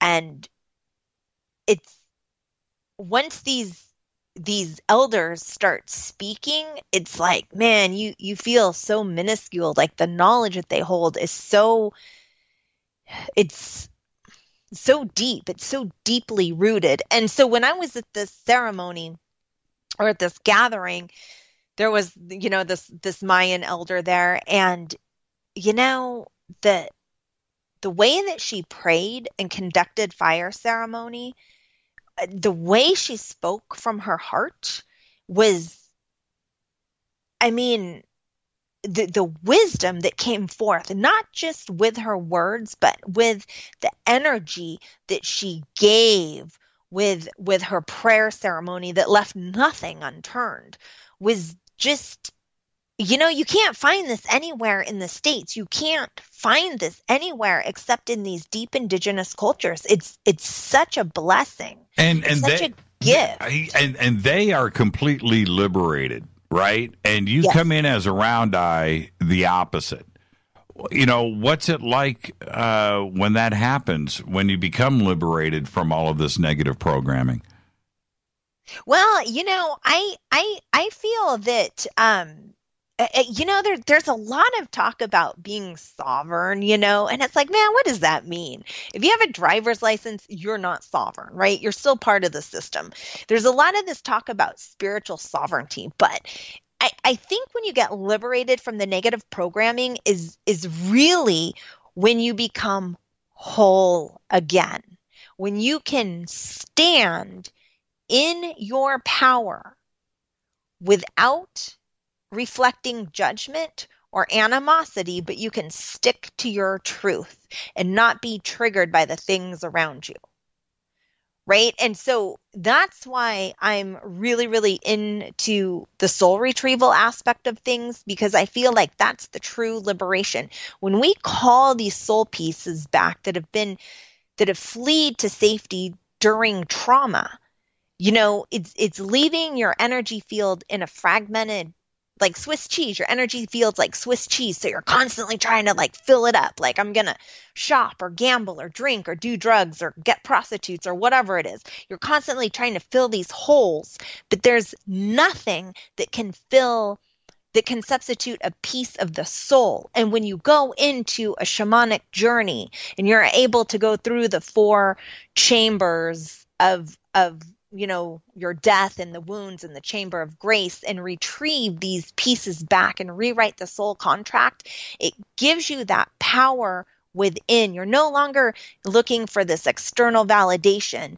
or this external false sense of connection through technology. It's like you're whole. You don't need anything else. There's no holes to fill up. Now, wait a minute here. Are you saying that I can't be cleared and then a couple days later go hang out in Vegas? You can. I mean, I just want to understand what's going on. It depends what you're doing in Vegas. I mean, you hit all the nails on the head. Ba, ba, ba, ba, ba, ba. Well, except for the prostitutes part. But is... No, because you do it in moderation. Right. Okay. Could I go through a clearing while in Vegas? Yes, you could. Okay. No, absolutely. But so I'm talking about the people that it's not an occasional party or an occasional gambling spree. I'm talking about hardcore addiction. That's right. So Vegas every 6 months is okay. Absolutely. I'm making light of this. Oh, no, I know. And the reason why, because I want everybody to understand, because when you give the list right there, you probably hit an emotional chord with 99% of this audience, right? They're like, man, I enjoy those things. Wait a minute. Do I have issues? And my point is, not necessarily. No. Absolutely, not necessarily. If it's out of control, if it's out of control, but every time an emotional chord is hit, there's something within that needs to be looked at. Whether, say that just triggered somebody in a negative way, they might not have an out of control experience, but they may be holding something inside that needs to be looked at or forgiven or shifted. It's a very interesting aspect of this. And then could you take this? Is there a difference? Okay. Could you do a whole room? And the reason, because I've seen you go through a couple of ceremonies, right? And I've seen you do this with a room full of people. Is it different on the individual level than when you have a group? Oh, yes. Absolutely. Well, I do the women's empowerment retreats with Lori McDonald, and I've done soul retrievals on groups of people, and it's been fascinating. It's definitely, people have had major shifts. When I'm working with an individual, it's just, we're doing the same thing, but I'm getting more of their story. Like, we might be able to dig deeper and connect the dots differently, or, whatever it might need to be, more on a deeper level. But in a group setting, people are still going to have an experience. I mean, because I'm going to do some group workshops at Soul Tech, and people are still going to have an experience. They're still going to have that aspect of their consciousness opened up, and they're still going to have energy shift. Now, I want to talk about Soul Tech, and I also want to talk about drugs when we come back. Well, because, everybody makes this connection, and I understand that. Not Soul Tech and drugs. I'm talking about shamans and drugs, and the big talk today is about ayahuasca and DMT and what that does. Do individuals necessarily need ayahuasca or that experience and that ceremony to look at themselves and see what they need to correct? Because obviously it's a very personal experience, and it can also be a very, very serious change. Do you want me to answer that now? Or yeah, we've got 2 minutes, and then we'll finish when we come back. Okay, so I just had this naturopath, who's also a shamanic practitioner, contact me from New York. And somewhere she saw that I was saying, you don't need ayahuasca. You can have the same experience without drugs. You're tapping inside your consciousness, inside yourself. This woman has tested people who've done ayahuasca, and it's actually hard on their organs. Also, the Mayan, when I was in last ceremony, the Mayan was very adamant that ayahuasca is sacred and it is being prostituted out. That was her words. It is being prostituted and exploited out. Well, I can only imagine, the Westerners up here in the United States that want to go and have a trip, right? So they all, them and their buddies, they jump on a plane and they're heading down to Ecuador. I'm not kidding, right? There's probably an ayahuasca tour agency selling tickets. There is. Okay. I don't know that. But you can do ayahuasca in Portland. And, it is a trip. It's a sacred drug, and it's called the death rope for a reason. It purges out all of your fears. Like, it is a sacred ceremony, but it's been diluted. It's been diluted, and it has been, it's like trendy now. Yeah, it's like LSD or whatever, absolutely. Right? Or ecstasy. And then there's the other side of it, which is DMT, which is it's not an 8-hour or 12-hour ceremony. It's a 10-minute ceremony, and if you know what I mean. And so there are those out there that are doing it recreationally, not understanding that you're being transported to another world, another dimension, a very sacred area, but they're doing it for entertainment. We need to take a break right here. Let's finish this when we come back. I knew I was going to do that too. Sorry about that, Holly. No, it's good. It's Fade to Black. I'm your host, Jimmy Church. We're going to continue this conversation. It's amazing. The science of the shamanic arts. It's Fade to Black. Stay with us.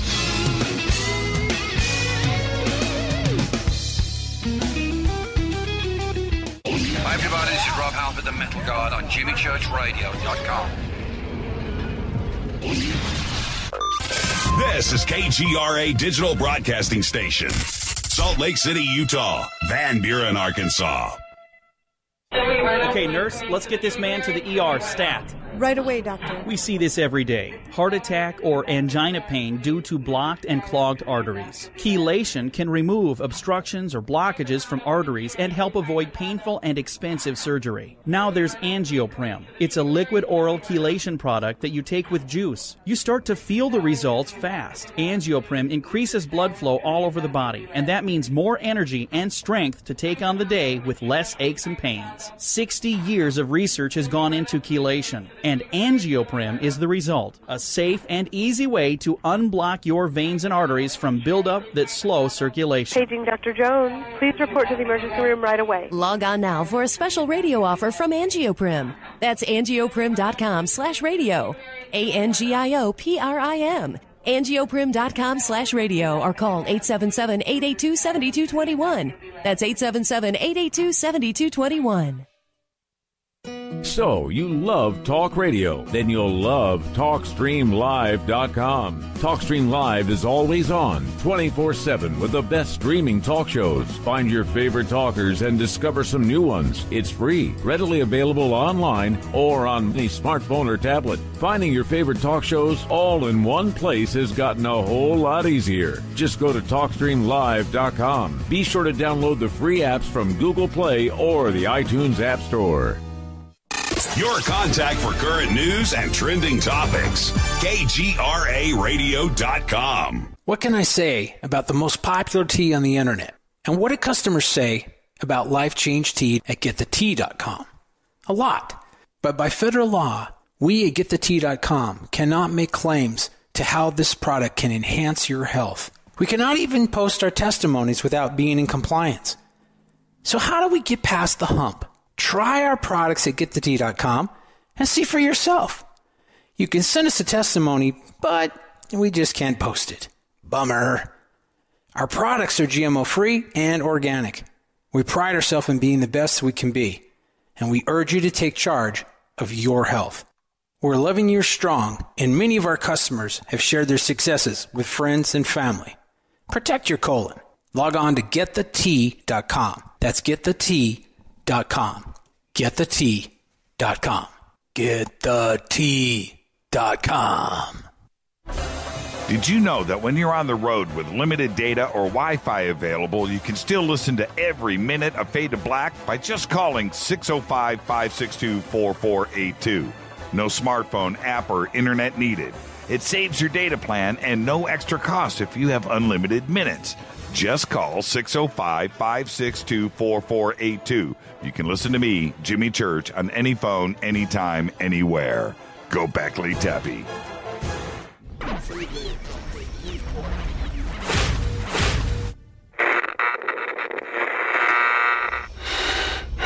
You want to know a secret? I love ponies. I really love ponies. I'm serious.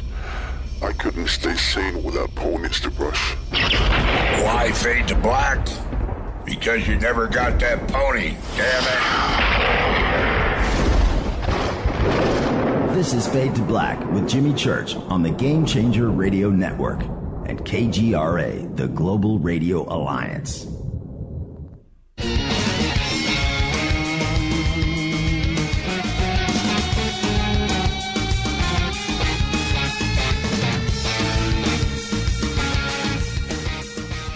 All right, welcome back. Fade to Black. I'm your host, Jimmy Church. Great show tonight. Great conversation with Holly Marie. You can follow me on Twitter at JChurchRadio. Email is Jimmy at JimmyChurchRadio.com. I was just over at On Stellar during the break, hitting everybody back with your comments about the show tonight. And thank you for all of that, man. I just love On Stellar. And now, Holly, going back, I to finish up our thoughts there, I totally see ayahuasca and DMT as sport now, and we need to be very, very, very careful. I'm a little bit scared of it, right? And I'm talking about I don't know if I want to take that kind of look at myself, but I respect it. And there are those out there that just want to just treat this as any other recreational thing and just to go and have fun. Need to be very careful. Right. And, and I don't want to discourage anyone from trying it either. Like, I don't want to put a negative spin on it, but it's gotten a little recreational, I'd say. And, I think we've all of us as society have just let go of what's sacred. Well, it's like, look at social media. Everybody is posting not everybody, but, their every move of the day. It's almost like you've got this obligation now, like this unwritten obligation to post your life all over Facebook. But every time you do that, you're giving it away.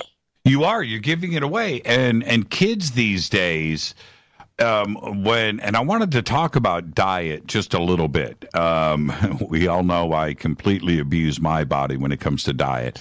But when you laugh because you've been there with us, Holly, many, many times. I do enjoy, and so does Rita. We are big foodies, and we love to cook, and we love to celebrate, and we love celebration with our friends and family.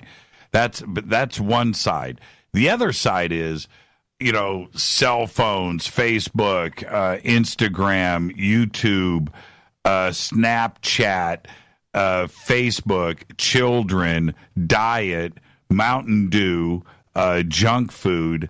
All of this is just opening up ourselves to getting attached by some very bad things. I totally agree. Can I add a tidbit on the ayahuasca part really quick, though? Sure. Okay, because it's important. A lot of people think that ayahuasca is the end all. I just want to say really quick, I had a woman, and she's probably like in her late 50s, and she's a professional woman, very professional, high-end job, and she does ayahuasca ceremonies a lot. And she got to this point in her ayahuasca trips where she couldn't get any further. So she came to me for a session, which really freaked me out because I'd never done ayahuasca, but it didn't matter. We worked through the trauma that the ayahuasca couldn't touch. We worked through that trauma, and then her ceremonies from that point on went to that deeper level. So you asked me earlier, Jimmy, do you need the drugs to see yourself? Absolutely not. In some cases, you need a practitioner to get you through that trauma so the drugs actually take you on that journey that you're desiring. I know through my I don't want to go too far here, but through some of my past experiences, certainly in my late teens and early 20s. Now, granted, it was the 70s, it was the early 80s, it was a different place, but there were certain, I had different soul journeys that I went on. Let's just put it that way. And I went through those experiences, and I know how heavy and traumatic they can be. And I didn't do much of it for sport. I did a lot of it when I was completely alone, right? And I wanted to explore myself because I had read all of the books. I read all of Carlos Castaneda and Zen and the Art of Motorcycle Maintenance or what have you, right? I did all of that as a kid. And so today, knowing what ayahuasca, that ceremony, or DMT can suggest for the look at the self, it can be very powerful. And so at this point in my life, I don't know if I want to go there, right? Because I respect it. And I don't know if that's, I think I'm okay with myself. Am I making sense when I say it like that? Yeah, absolutely, Jimmy. And actually, I've listened to you talk a lot, and I've from coming from a practitioner point, I think you are okay.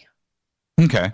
All right. I think you are okay. Like one of the things that you've said before, I don't know where we're somewhere in a group, and I think it was at your house, and you were talking about, someone brought up, what do you do with the negative people that come at you? And you were clearly like, I don't read their emails. I don't listen to them. I don't pay it attention.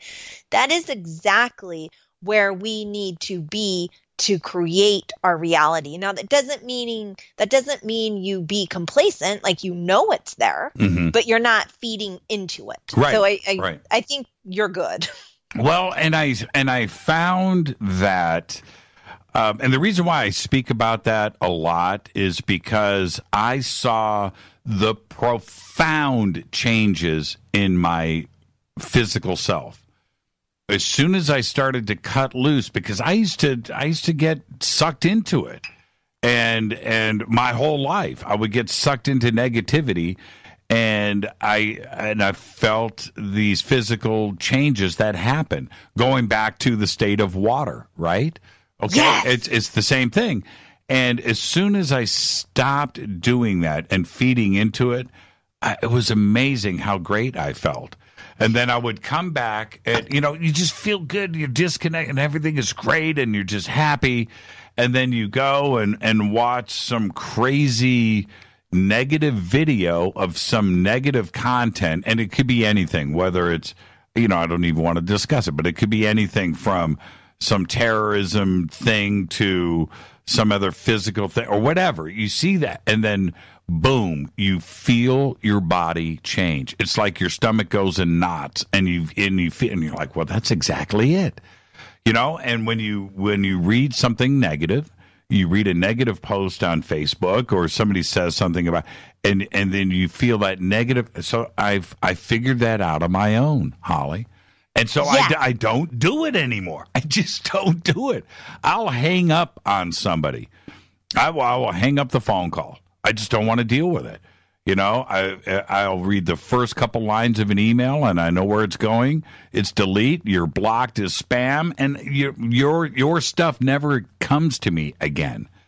I just don't need it. And the next email could be a positive one, but you blew it with the previous one, and that's it. I have my own little way of dealing with it today, and I don't read it. I don't.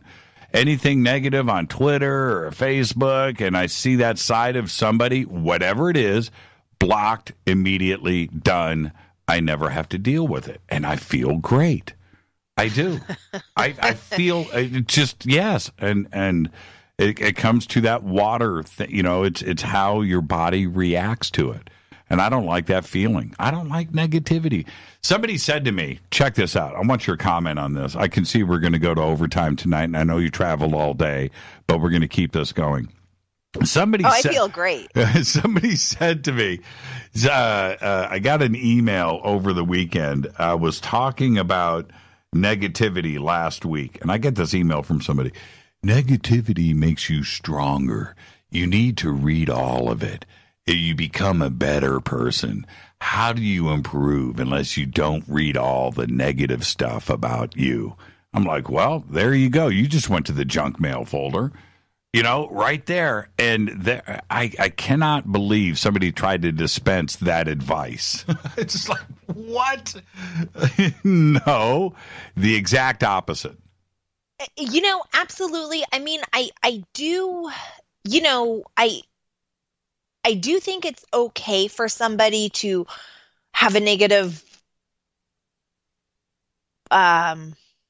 projection every once in a while, in their life, if they get really triggered and they might do a negative post or something. Like, it's okay, but it's not okay to be consistent with that, and it's not okay to attack other people. No. Like how you were talking the whole thing with like Vice TV and everything, how they were disrespecting the community. Right.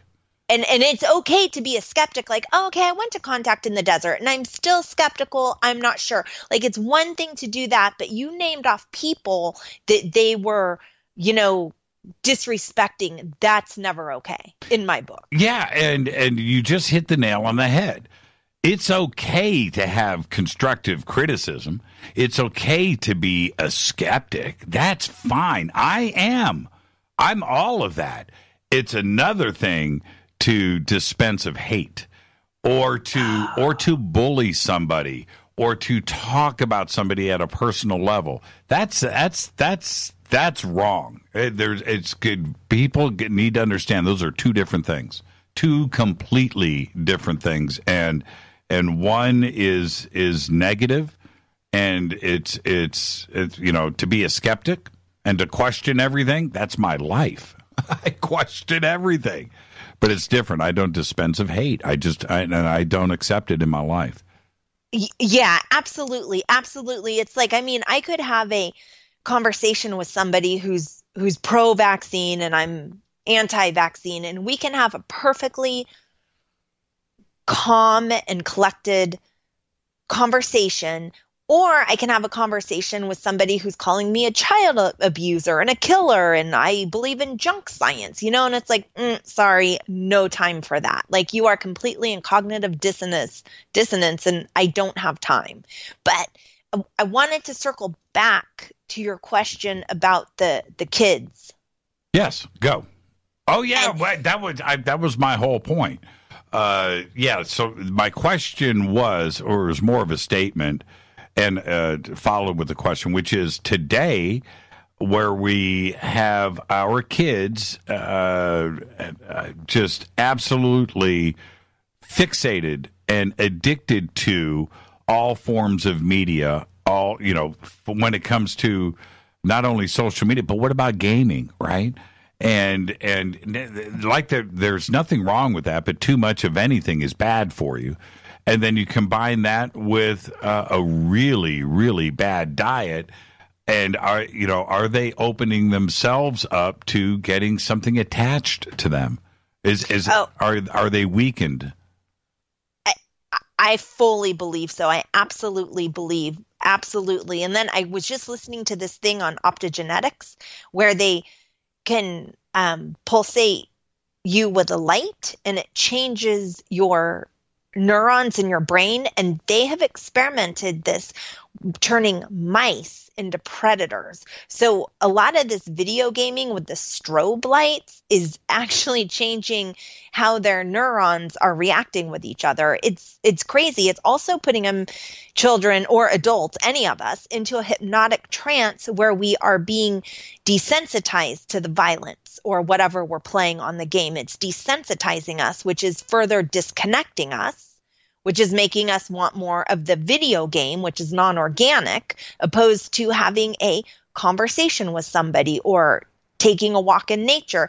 And yes, with the diet, with the high fructose corn syrup and just all the GMOs, and the GMOs are a spermicide, and it's a total agenda. And so it's interesting. The GMOs will put micro tears in your intestines, and a lot of entities will attach into your intestines. So it's almost as if you're on a high GMO diet. You're being more susceptible just by your diet and physically weakening your intestines to let these entities attach into there. I can't. When I look back at, I'm going to be 55. Okay, I'm going to be 55. I'm not 25 anymore. But I look back at the way society has programmed your brain to this processed agenda. Log cabin corn syrup to think about that for a sec. That it's just, they call it maple syrup, right? There's a big difference between that and Canadian maple syrup, right? Maple syrup from Vermont. That's two totally different things. And then every beverage that is made by every American company here and what its contents are, those basic things across the board are eliminated from my life and replaced with the proper things. Right? I drink tons of water. I drink tons of everything, but I used to buy, it's crazy. I used to buy cases of Dr. Pepper, right? Just the thought of it. I can't even drink it now or think about it. But all of that stuff has been replaced by the real things, and your body goes through this transition. I can't even look at that stuff. When you go to the supermarket, we were at Costco last week, and I'm going through and I'm watching this couple in front of me put in their cart the jumbo cases of soft drinks on their cart. Bam, bam, bam. And that used to be me, right? Yeah. I know. And so, but our society is programmed that way, right? All the way down. And it's not just soft drinks. It's everything that you could potentially buy at the market. Right? Everything. And all those chemicals carry an energetic frequency. So you're ingesting not just the chemical, but the frequency. Like homeopathic medicine, you never take a homeopathic medicine through the airport screener because it changes the frequency of the medicine. I'm not a naturopath, so I can't expand on that, but so everything has a vibration. And so you're ingesting that chemical vibration. It's gross. It takes a toll on you. It takes a mental toll on you. Yeah. I mean, I know when I'm eating really clean, I think different. Yes. And I want everybody to understand, I love to eat, and I love to eat all of the wrong foods, and I do it.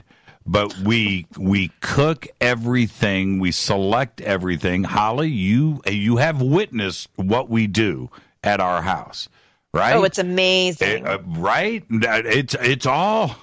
I mean, it's all the good, fun stuff. But we make it. It's all properly selected, and it's all organic, and it's all the real things. And then we go to town. And I love to eat, but you can't. There is nothing from a can. There's nothing from a jar. There's nothing frozen. There's nothing processed. Everything that we do is cooked. We're chefs. And yes, that's you guys are absolutely so gifted in that department. It's amazing. I can't believe the spread that Rita puts on. It's like undescribable. Yeah, Rita's amazing, but I got some chops too. You do. Okay. You do. All absolutely. Right. Absolutely. But and here's the other thing too is the more chemicals in the food, the cheaper it is. Yes. But that's exactly their point. Yes. It's a profit-based system. That's what it's not a health-based system. It's a profit-based system. And so, they're going to GMO. They're going to change stuff genetically. They're going to grow bigger, faster, cheaper food out there in the fields that are insect resistant, right? Disease resistant. Do you the thought of Mother Nature accepting we got here a certain way. This planet did itself and evolved with itself. And now we're going to go change things at a DNA level, at a GMO level, genetically modify an organism, right? and expect Mother Nature to be okay with that, your body to be okay with that? No. And we're going to pay that price in 50 years.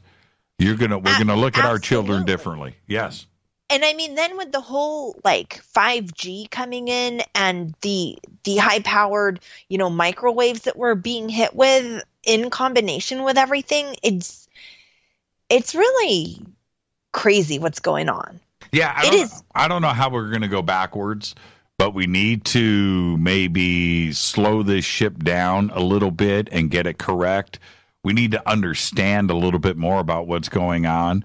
I'm totally in agreement with you when it comes to microwaves and Wi-Fi and Bluetooth and all of this. Just not only inside of your own home, but it's coming from your neighbor's house. It's coming from the towers. It's everywhere now, and that combined with what we're doing with what do we what are the answers that we are going to have to seek in 20 years when we find out the soil doesn't grow anything anymore because we screwed it up with everything else that we have put into the ground?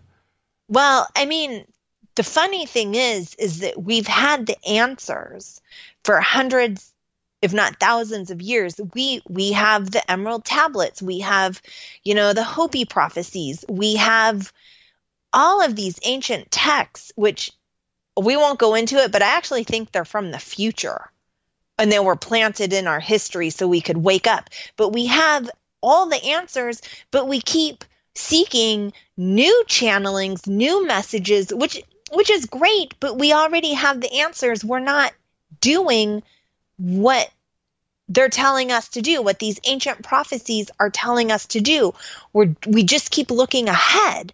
And the foundation has been put in place for us thousands of years ago. And when the Qeros say we're in the 6th extinction, like this is it. We've gone too far. There's no tipping back. We are in the 6th extinction already. And it's not a negative thing. It's just a cycle. But I don't think we had to get to this point. And I think that we keep seeking all this new, latest and greatest information, but now the people that are really trying to make change are seeking the ancient teachings, and they're implementing them. They're implementing them into their life. They're slowing down. And I used to, we as a society used to laugh about, the men and women that would head to the mountains and live off the grid, right? Right. And we would laugh about that. Today, if anything went wrong, we would not know what to do.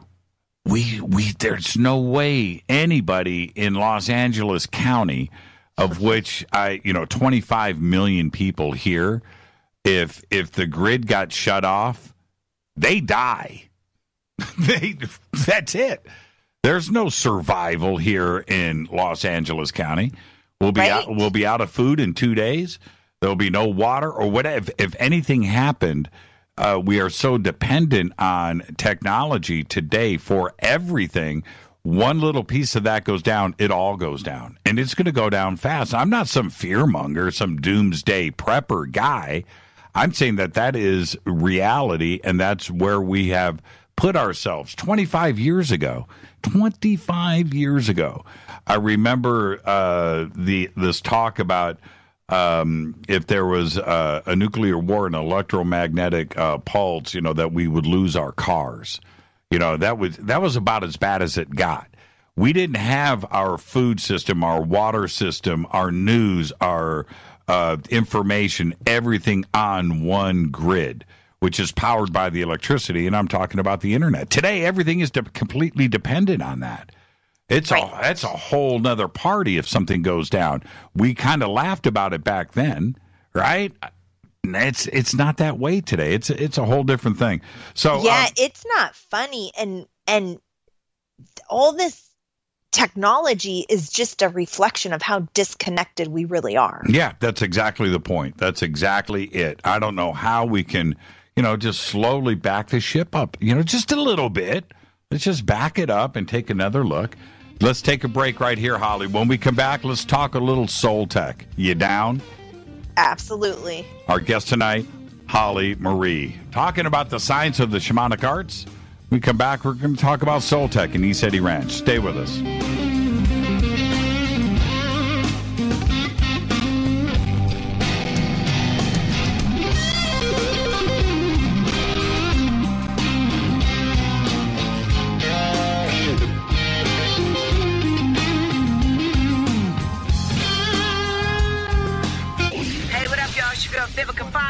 And you are listening to my boy, Jimmy Church, on JimmyChurchRadio.com. Despite popular opinion, reading a book will not make you smarter. But listening to Jimmy Church will. Hurricanes, earthquakes, wildfires. This year we've experienced more than our fair share. This is Jimmy Church of Fade to Black, and last month I decided to make sure my family does not have to worry about food should we get caught in a real emergency situation. Introducing Numana, a healthy, storable product that tastes so good that you'll want to eat it every day instead of just during those times of duress. All Numana products have a 25-year shelf life, are MSG and GMO-free, no preservatives, and are made in America. With the Numana pack in your home, you'll be able to sleep at night knowing that you've protected your family. Not only have I tasted and tested, I own it. Now you can too. Just click on the Numana banner on JimmyChurchRadio.com and use the promo code Jimmy when you order. In addition to a discount, we'll send you an autographed Fade to Black t-shirt. Seriously, go Beckley Tappy. When you take the beans from Central America with dashes of Indonesian and African mixed in and then roast it to the dark side of Fade to Black, you create the ultimate brew of fringe. Introducing the Fade to Black blend from River Moon Coffee. Yes, River Moon's darkest customized roast was created for the love of Fade to Black. The alchemy of masterful roasting and smoking the beans is in every sip of this full-bodied, dark Java. I need my coffee dark, deep, with distinct bittersweet chocolate highlights, just like the bunker. Leaning further into the darkness of the roast is Fade to Black blend from River Moon Coffee. Just click on the banner at JimmyChurchRadio.com and use the promo code F2BBLEND for 15% off of your order today. Go Beckley Teppy. Hey, can we talk about something serious for a minute? Your age. Getting old has its perks. But remember, being a few years younger, you know, your hair was thicker, you didn't have so many wrinkles, that extra weight wasn't haunting you, and you just felt better. Well, we can't turn back the clocks and go back 10 or 15 years, but you can start feeling and looking 10 or 15 years younger with Nature's Youth RSF. It's a doctor-formulated daily supplement that helps your body maintain its peak performance and fight the aging process. Imagine sleeping better, looking better, and feeling better. See how Nature's Youth RSF has helped thousands of people just like you at nature'syouth.com. nature'syouth.com. The holidays are coming. Imagine how it will feel when your family and friends are asking you what you did to look so good. Your secret will be Nature's Youth RSF. It's time to start looking better and feeling better. Learn more and order your Nature's Youth RSF at nature'syouth.com. That's nature'syouth.com.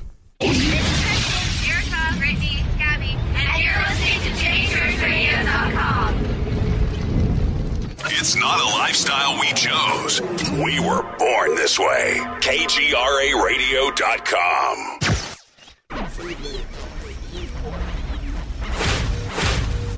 This is KJCR at JimmyChurchRadio.com.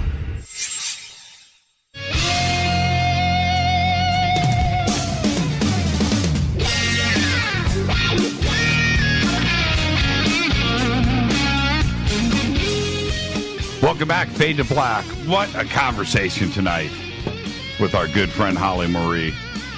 Follow me on Twitter at JChurchRadio. You guys dig it. You guys saw what I was doing during the break. That's pretty funny. Holly, and thank you for doing this overtime. I was just burning my Holly Marie sage. Yeah, I still have it. Oh, that's awesome. Yeah, we got so much of it. We got like pounds. And still have the Holly. So it was just saging the nothing. We've got lots of really cool exotic incense, and that's fine, and I enjoy that. But nothing calms me like sage. I don't know what it is. I'm serious too. I have no idea.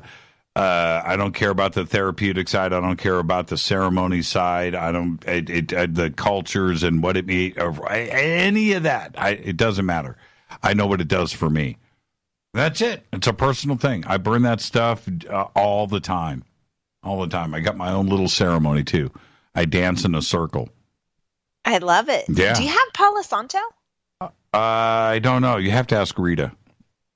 It's wood. Yeah. Oh, we've got tons of that. The Palo Santo wood, and yes. You burn it. Yep. Okay. Yep. We just got back from Disclosure Fest, man. I've got all of it. But that sounded so amazing. It was amazing. It was like a UFO Burning Man Woodstock in downtown Los Angeles. It had everything going on. It was so cool. I'm going next year. Oh, man. Yeah. You've got to. Let's talk about Soul Tech. Talking about Woodstock and Burning Man. Let's talk about Soul Tech. Oh, okay. Before we get to the magic of ECETI, because that place is, I say it all the time, it's completely singular. There's great places. I love Joshua Tree and Sedona, and there's other, there's magical places around this country. There's no doubt about it. But ECETI Ranch, and Shasta's great. ECETI Ranch, incredible. And so after our experience that we shared with you, actually we road tripped. To ECETI together. After our 4 days at ECETI, Rita and I knew that that's where we wanted to get the Fadernauts together this year, and we've succeeded in that. It's going to be amazing. And you're a big part of that, and thank you. I mean, we designed all of this thought process around you and Mark. Of course, Mark is going to be up there digging ditches. He's going to be digging ditches and building yurts while we're up there. But nonetheless, what are you going to be focusing on in your classes? Well, first, I'm so thankful for the opportunity to do this. I'm really thankful. Like, the lineup of speakers is crazy incredible.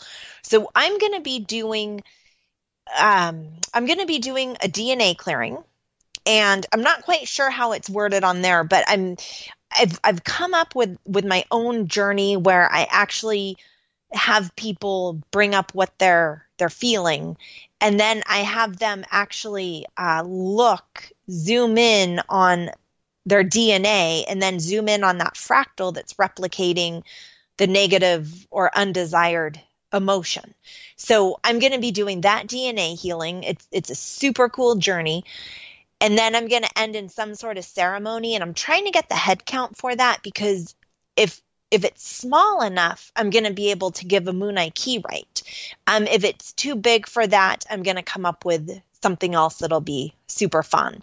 And then the other thing that I'm doing is how we're talking about that false sense of connection through technology, is what I'm going to do is the Lemurians use, and this is real science, they used to wear their pineal gland on the outside of their forehead, like their gland was on the outside of their forehead. And that's, where we have our spiritual experiences. It's where we jump to different dimensions. It's like our Stargate. And so what I'm going to do is I'm going to take people into the Apus, or the mountain of Shasta. In Quechuan, the language, Apu is...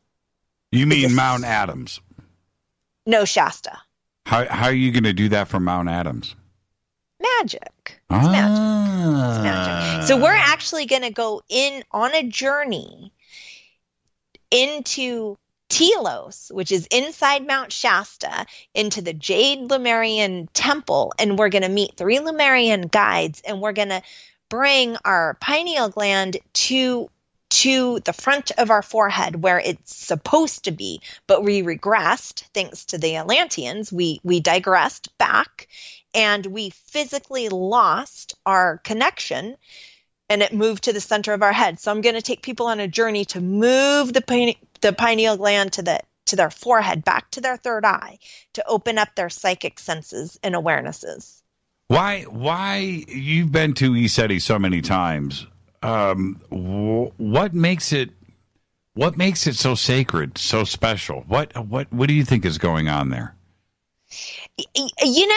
I'm what I truly think it is?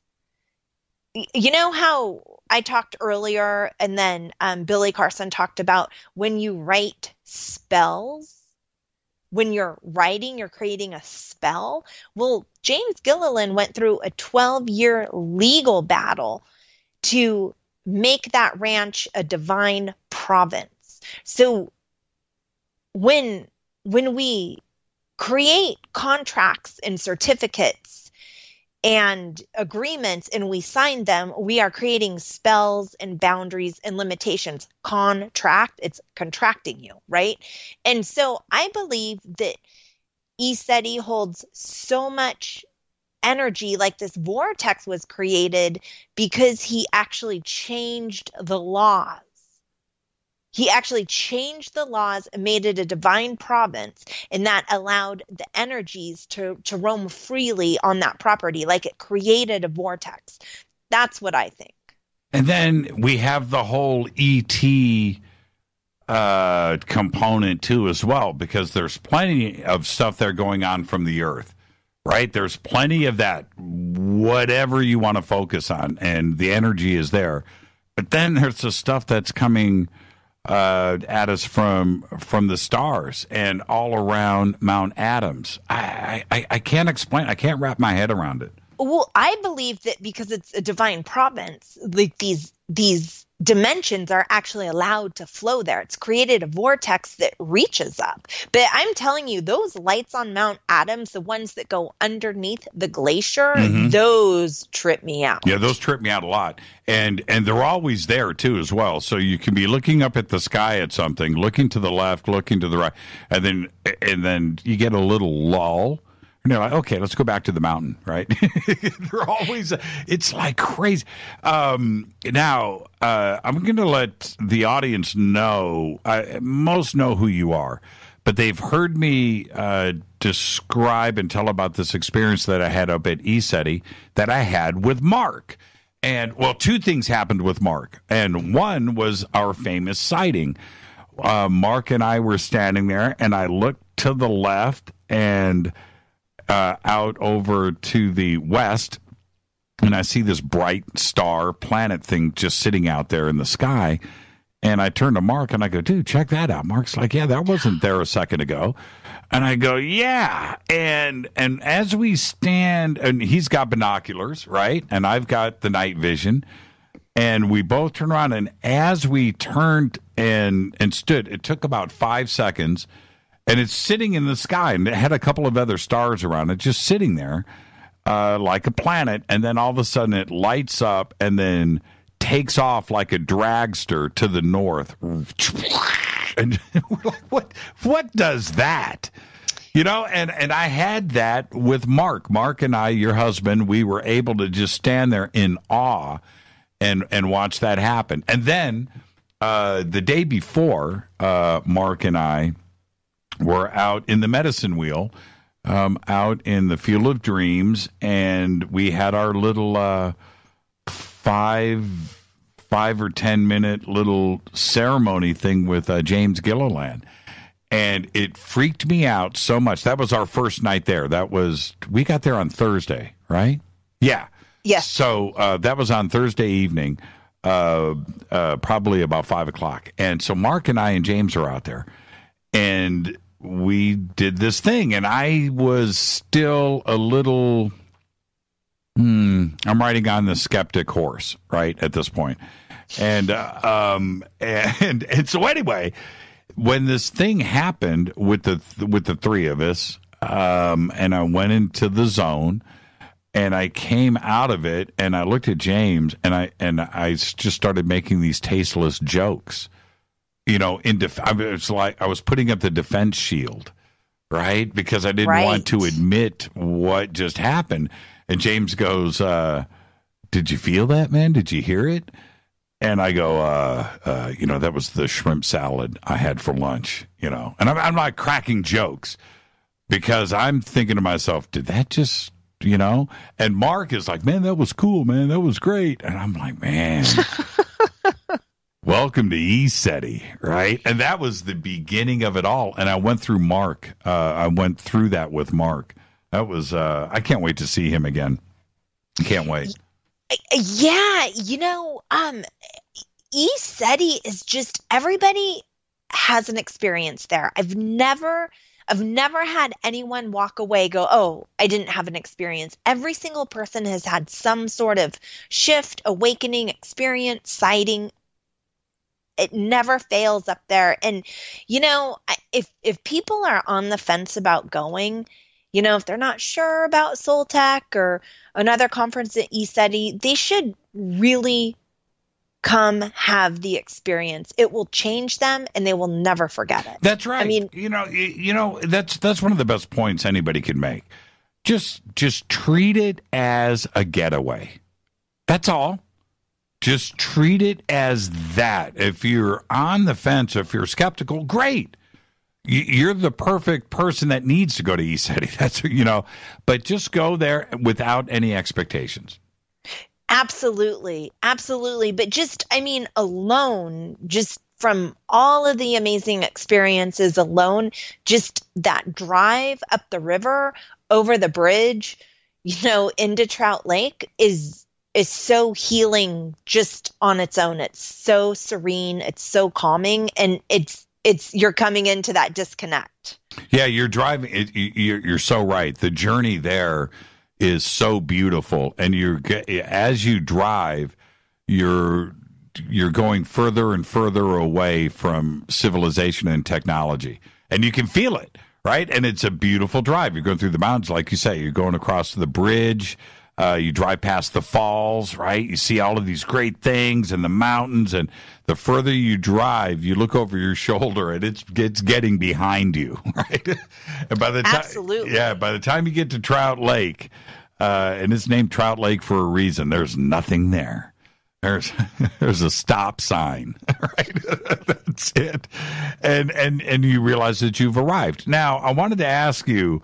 I talk about fairies all the time in my little experience that I went through up at ECETI. But when people talk about these things, fairies or these things that happen at ECETI, it's not an exaggeration. Do you have a fairy story? Yeah, I do have a fairy story. I want to hear it. So I was sitting in the Pleiadian circle with Monica, Jason Quitt's wife, and she's like, let's call in the fairies. I'm like, I don't feel any fairies. Man, the second I was like, I don't feel any fairies. No joke, it felt like tons of butterflies were just like tickling my cheeks, like little butterfly wings. And, there's no denying what I felt. There was no breeze. There was not a single breeze in the air, and just all these fairies. And I don't see, I feel. I'm more kinesthetic. And I could just feel, and all the fairies came in, and you could feel the energy change. And it was really amazing. But I have not had them take anything from me at ECETI yet. I did. My story. That's a real, there are, I can post the pictures. I'll find them. There is a set of shots from a variety of different people that when I was on stage that night, and I had already lost the ring, but I didn't. The ring had been gone all day. I just didn't notice it, which is another trippy thing, because I don't know. I don't know how those fairies pulled it off. Not only pulled it off my finger, but pulled it off that I didn't know about it. I wasn't aware about it all day. Anyway, there's pictures, and I'm holding the microphone, and the ring is gone. It's gone. And I did not know. I didn't know until we got back to go to bed that night. And I'm taking, jewelry off, and that's when I noticed it was gone. And sorry, go ahead. No, go ahead. Well, Mark is the one that found your ring. Mark is the one, and I didn't know about that. Oh, see, now this is the other. Okay, now that's Mark experience number 3 for ECETI. I forgot about that part. Okay, so Mark and I, I know that I was by myself. I think Mark was there for a second, but where he found the ring, which I didn't find out about this until much later after I got the ring back. I walked out. And Mark told me that he had found the ring, and where he found it. Mark found the ring underneath a chair inside the conference center. Now, yes. I was sitting in that chair one time at like 10 o'clock in the morning the day before. That's it. I spent a half hour in that chair. I was listening to somebody speak, And this is all the way in the back of the conference center, everybody. And there's some chairs back there. Nice white leather chairs, right? And you know the ones I'm talking about, Holly. And so yes. I'm sitting there, and I got up and walked out. I'm sitting in a chair watching the conference. How does a ring just fall off my hand, hit the floor, roll underneath the chair where he found it, and it sat there for a day? He found it the next day. That's crazy. That's just crazy. It's just, the whole experience is just nutty to me. And well, it's what's crazy is when the ring was on your finger, it was on your finger. It wasn't a loose fit. No. I witnessed that. It was not a loose fitting ring. You cannot take the... No way. No, I struggle with it every single day to put it on and take it off. Yes. And the whole experience to me is just bizarre. And the next morning when Rita said, okay, you got to give in to the fairies. Okay. Just ask for the ring back. I'm like, oh man. Okay. Fairies, can I please have my ring back? And please, I really love that ring. I want it back. And I know it sounds silly to hear me say this now, but that's what I said. 5 minutes later, walked into ECETI, and I had the ring given back to me. And then, so I go outside, and this is the weird thing, because I got the ring back 5 minutes later after I asked for it. That's pretty bizarre. Then I go outside, and I'm telling you guys a story, and Mark goes, oh, yeah, I found it a few minutes ago. Now, I just asked for the ring back. Mark finds it, and I get the ring. That's, okay. It sounds like crazy talk, people. It does. You need to go to ECETI and have your own fairy story. It's going to happen. And you know what's funny is everybody is warned at ECETI, aren't they? Beware of the fairies. Okay, yes, they are. Yeah, we're telling you right now they exist. Did you see the and be kind to the fairies? Did you see the photograph? I don't know who took it, but the photograph of the fairy in the blue orb out by the tree by the medicine wheel? I didn't see it, but I believe a woman named Karen. A woman named Karen from Portland took that, right. And she is up at ECETI all the time. She'll be there for Soul Tech. She came up to me. I'm telling everybody the story, right? And she comes up to me and she goes, I took this picture. She takes out her cell phone and shows it to Rita and I. And I'm here. I will say this like everything that is holy in my life. I'm telling you right now, it is a tree with, I'm going to say that the orb was probably 4 inches around, 5 inches, the size of a softball. Clear blue with Tinkerbell in it. Yes. That's exactly what it is. It is a blue orb with Tinkerbell. Clear, the most perfect photograph, and you blow it up on the phone and you look, and it's Tinkerbell in a blue orb right in the tree. It's crazy. Well, right next to the tree. Unbelievable. In daylight. It's just like, man. Yes. Absolutely. Now, what's interesting is it's Soul Tech. It's going to be really crazy because we're all going to be teaching something, so everyone's consciousness is going to be expanded even more on this really active land already. Yep. Things are going to happen. That's right. And we've got Jason Quitt's going to be there with all of his video gear.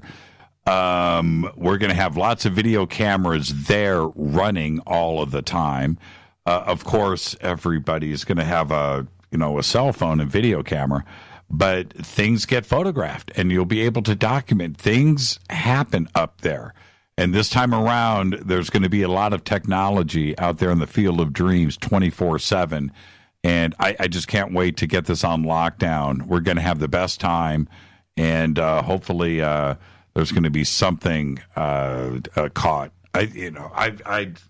I'm just imagining, 4 days of night watch, and then all of these, like you said, all of these fadernauts running around consciously vibing. Right. It's going to go down. It's going to go down. Thank you so much, Holly, and give my best to Mark in Phoenix. And is Phoenix going to come with you? Yes. Really? Yes. They're going to come part of the time, and then they have a BMX race, and then they'll be back. Because there's going to be a few kids up there, and I can't wait for all of them to be able to run around and experience the magic of ESETI. It's going to be so much fun. Well, thank you. Absolutely. Now, Holly, where can everybody find you and get a hold of you?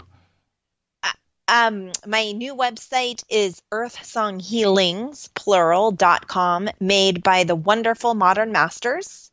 And you can find me there, or you can find me on Facebook, Holly Marie, or Ascend with Holly. Now, there's a way to contact you? Absolutely. You can email me through my website, or you can email me at hollymcook72@gmail. There you go. Holly, thank you so much. And I can't believe this, but we're almost in July, and then Soul Tech is here. It's just like that. So we're going to see you in about 5 weeks right up there at ESETI. I'm very excited. I cannot wait to see you guys. It's going to be an amazing weekend. Thank you so much, Holly. Thank you, Jimmy. Thank you. Holly M. Cook, Holly Marie. Now, earthsonghealings.com is the website, and if you go over to jimmychurchradio.com, the links are right there. You can just click on it, and whatever it is that you feel that you need to speak to Holly about, and it could be a clearing. It could be some healing that you need, maybe an extraction or a soul retrieval. All of those things are possible with Holly, and you can go straight to earthsonghealings.com. It's right there. And I want to remind everybody, tomorrow night, Jason Louv is going to be here. The last time he was on with us, we talked about John D. and his new book. But tomorrow night, we're going to talk about technology and Jason's experience, and what he has done in the field of technology is extraordinary. So tomorrow night, when he is here, you're going to want to listen to everything that Jason has to say. We're going to talk about AR. We're going to talk about AI. We're going to talk about all of the social media that is going on out there. Everything is going to be covered tomorrow night on Fade to Black. I'm your host, Jimmy Church. And then, also want to remind everybody that on Thursday night, John Rappaport is back on the road. It's back on the road. What he is doing, that's for him to tell you about it another day. So Thursday night's going to be straight open lines all night long. Fade to Black's executive producer is Rita Camarion. Show is produced by Hilton J. Palm, Renee, Dennis, and Bob. Announcers are Steve Harder, Gene Vitoa, Mark D. Kovar, Webmaster Drew the Geek, music Doug Aldrich. Intro, Spaceboy, spaceboymusic.com. Fade to Black is produced by KJCR for the Game Changer Network, and syndication is KGRA, The Planet. It's broadcast owned and copyrighted 2018 by Fade to Black and the Game Changer Network. It cannot be rebroadcast, downloaded, copied, or used anywhere in the known universe without written permission from Fade to Black or the Game Changer Network. Until tomorrow night with Jason Louv, I'm your host, Jimmy Church. I want everybody to be safe. Go Beckley Tappy.